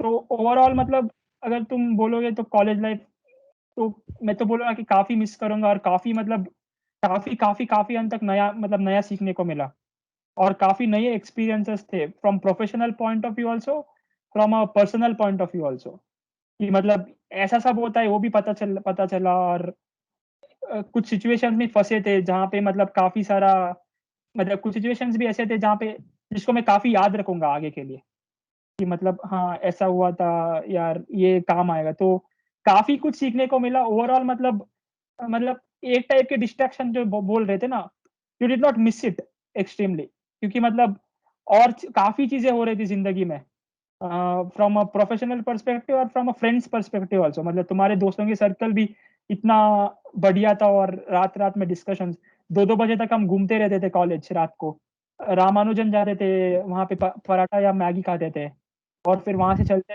वॉकिंग पे शहर पे 12 बजे के बाद, और 2 बजे वापस आते थे बात करके सब। तो मतलब काफी काफी काफी सही था, और काफी मजे आ गए। हालांकि 2.5 years, ऑलमोस्ट 2.5 years ही स्पेंड किया, 2.5 end of ditching your ML thing, ये कितना एडवाइजेबल है। अच्छा, वैसे हाँ। कई सारे लोग एसडी से एमएल में शिफ्ट करते हैं, या फिर जैसे कुछ तो ट्रॉनिक्स में ही कोई कोर रिसर्च कर रहे हैं, जैसे सैमसंग कोरिया रिसर्च में कर रहा है, फिर वो वहाँ से एमएल में आते हैं। तो उसका कोई आइडिया है आपको अभी कि लाइक इंटरनली माइक्रोसॉफ्ट में स्विच करना, वो सब कितना पॉसिबल होता है? इंटरनल माइक्रोसॉफ्ट में स्विच पॉसिबल है, लेकिन look, if you are an app developer in the beginning, so you will go to a team, you can switch to a team that does related work. So no company will tell you can switch to complete ML field, समझ रहे हो ना? You cannot be an app developer and after a year or two say you want to become an ML engineer. So they won't tell you, because your expertise is in app development. You know the product of apps properly. So they'll put you in some analytics role or maybe data analytics role in app development only. समझ रहे हो ना? If you are that interested and you can show that in the 2 years personally you have learned, मतलब अपने आप से सीखा है, अगर तुम दिखा पाओ ना कि अपने आप से सीखा है, तुम्हें एक्सपीरियंस है, तो तुम्हें वो ऐप डेवलपमेंट में ही किसी टीम में जो एनालिटिक्स करता है ना उसमें डालेंगे। तो making a drastic change internally to the company is really difficult, कि मतलब कंपनी में पूछो कि तुम्हें एमएल करना है तो ML, even if you are in Microsoft, no fresher gets to do ML properly unless you are a data scientist. मतलब तुम्हें you will be building application around ML models, but you will never work with ML modelling directly, क्योंकि वो Redmond में data scientist है, PhD researcher से वो करके देते हैं तुम्हें, समझ रहे ना? तो you build applications around ML models and deliver them to customers. इस पे काम करोगे तुम ज्यादा से ज्यादा। तो मैं तो नहीं बोलूंगा कि ड्रास्टिकली तुम अपना करियर इंटरनली चेंज कर सकते हो। सैमसंग में कर सकते होंगे, मुझे आइडिया नहीं है, सैमसंग डेवलपर टू रिसर्च है, लेकिन वो भी तुम, if you are changing like that also you have to start from a beginner position only, कि तुम्हारा ये 2 साल का ये पूरा ये मतलब काम कहाँ पे आएगा। लेकिन हाँ, एक ऑप्शन है कि तुम 2 साल के बाद अगर चेंज करना ही है, या तो you personally work sufficiently on ML and related stuff, so that you have sufficient knowledge that you can crack the interviews of other companies data science roles, or prefer for higher study or masters or something in data science or machine learning, and from there start a new career path. Then the question comes is whether what you have done in SDE for 2 years, how useful it will be. That is a question which I still don't know. That is why I said after 6 months I may be able to answer it better. But अभी के लिए तो यही है कि मतलब drastic shift internally within the company, even though your company has resources, unless it is a startup possible नहीं है. बड़े कंपनी में तो you will be switched to a developer come ML ops role, which is literally close to ML, but you will never be able to become. They'll never, because it is they have spent 2 years on you making you a developer. Why will they invest again money 2 years to make you an ML engineer? समझ रहे हैं? So that is very difficult internally team change करना. But yeah, if you can persuade any manager, ये बोल के कि मतलब ले लो भाई ले लो. If you can persuade your manager, मेरे सीनियर ने तो ये बोला था कि माइक्रोसॉफ्ट में अगर करना है तो दूसरे टीम के मैनेजर को परsuade करना है कि मतलब एक में समझ रहे हो ना. तो ये कर सकते हो. तो ये मुझे अभी आइडिया नहीं है, और अभी के लिए तो मैं इतना सोच भी नहीं रहा हूँ कि मतलब, क्योंकि ज्यादा सोचूंगा तो दिमाग खराब ही हो जाएगा कि मतलब ये करना है वो करना है. तो अभी तो मैं वेट कर रहा हूँ कि देखते हैं कैसा होता है, क्या पता डेवलपमेंट में भी इंटरेस्ट आ जाए. अच्छा. जो developer है. तो हाँ, तो ये इसी का मैं मतलब इंतजार कर रहा हूँ, ऐसे बोल सकता हूँ.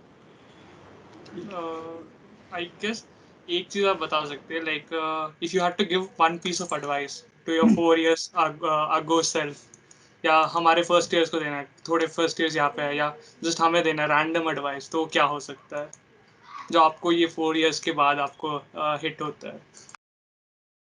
हाँ, तो पहले तो यही बोलूंगा कि सबसे पहले तो ये बोलूंगा कि फर्स्ट ईयर में जितना चाहते हो एक्सप्लोर कर लो. मतलब even though it's online semesters for you, you still can explore into new things.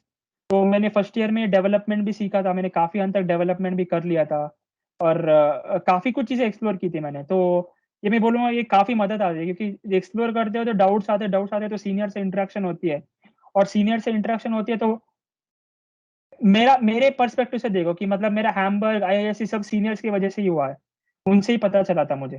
तो ये काफ़ी काम आता है. तो एक्सप्लोर करो और सीनियर से कांटेक्ट रखो. दूसरी चीज़, कभी ओवर कॉन्फिडेंट मत होना कि हाँ मतलब 1-2 चीज़ें अच्छी गई ज़िंदगी में, तो ये मत हो जाना कि भाई मेरा लाइफ तो चिल है, ठीक है ना? ये मतलब गिर ही जाओगे, ये तो श्योर हूँ मैं. बस मेरा एग्ज़ाम्पल नहीं, काफ़ी सारे एग्ज़ाम्पल दे सकता हूँ मैं. तो चिल मत होना, और ज़्यादा मेहनत करने की ट्राई करना कि मतलब और इम्प्रूव करना, और क्या नए गोल्स ढूँढूँ मैं, इस बात पे फ़ोकस करना. और तीसरी चीज़ मतलब यही है कि मतलब अगर कुछ तुम श्योर हो ना कि यही करना है, तो मैं तो बोलूँगा कि रिस्क मत लो कि मतलब कि अगर ये होगा तो क्या होगा, ये होगा तो क्या होगा. So it is one example is this placement versus future studies. अगर श्योर हो कि हायर स्टडीज़ ही करना है तो कर लो. ये मत लेके बैठो कि मुझे एमएल में रोल मिल सकता है और उससे मैं 1 साल बिताऊँगा, क्योंकि थिंग्स कैन गो साउथ. जैसे कि मेरे एग्जांपल में देख लो, तो I had thought that, but things did not work out the way they want, and then you will have to think from scratch again. समझ रहे हो ना? तो if you are sure about something that या कि मुझे इसी में जाना है, तो अगर initially you don't make it into a buzz company और like a big company also, it is fine as long as you are doing what you feel that you are interested in doing. समझ रहे हो ना? तो मैं तो बोलूँगा कि ये ध्यान में रखो. काफ़ी कुछ कंस्ट्रेंट्स होते हैं, मुझे पता है, फाइनेंशियल कंस्ट्रेंट्स होते हैं या कुछ और कंस्ट्रेंट्स होते हैं, तो सब ये सब देख के चूज़ करो. लेकिन if you are sure that यही करना है, तो मैं तो बोलूँगा कि, क्योंकि जब अभी जो जूनियर्स जब 4th ईयर में आएँगे तब ऑफलाइन हो जाएगा सब कुछ ऑलमोस्ट. सेकंड ईयर के लोग जब 4th ईयर में आ जाएँगे, होपफुली सब ऑफलाइन हो जाएगा. तो तुम्हें मतलब काफ़ी मतलब तुम्हें ऐसा नहीं होगा कि कोविड आ गया है, अनसर्टेनिटी है, तो क्या करूँ मैं? तुम्हें ऐसा ही होगा कि तुम्हें डिसीजंस लेने पड़ेंगे कि मतलब करना है कि नहीं. तो मैं तो बोलूँगा कि मतलब पक्का डिसीजन ले लो कि मतलब हाँ, करना है तो करना है. यही है. आई थिंक सिंस अभी एडवाइस का बात हो रहा है, सो मुझे जो श्रवण भैया ने बेस्ट एडवाइस दिया था वो मुझे याद है. लाइक मैं, लोकेश और निरंत गए थे श्रवण भैया के रूम पे, आई गेस सेकेंड ईयर के स्टार्टिंग में, when we were in second year, and we went to his room and we talked about a lot of stuff, and finally he said कि you three should hit on a girl, and that was like the best advice that I can remember. And we actually tried to do that in all our, like all three of us, tried it in some way. I know it sounds very cheesy and all, but still we tried to do it, and we actually did it. And I mean, of course, all of us or maybe some of us failed, but still, like, it was worth a try. So like, thank you तीनों भैया for साथ that. में किसी एक पे try नहीं करे नहीं तो नहीं भाई, ज्यादा अरे ठीक यार होता। ये क्या होता है, ऐसा थोड़ी ना होता है।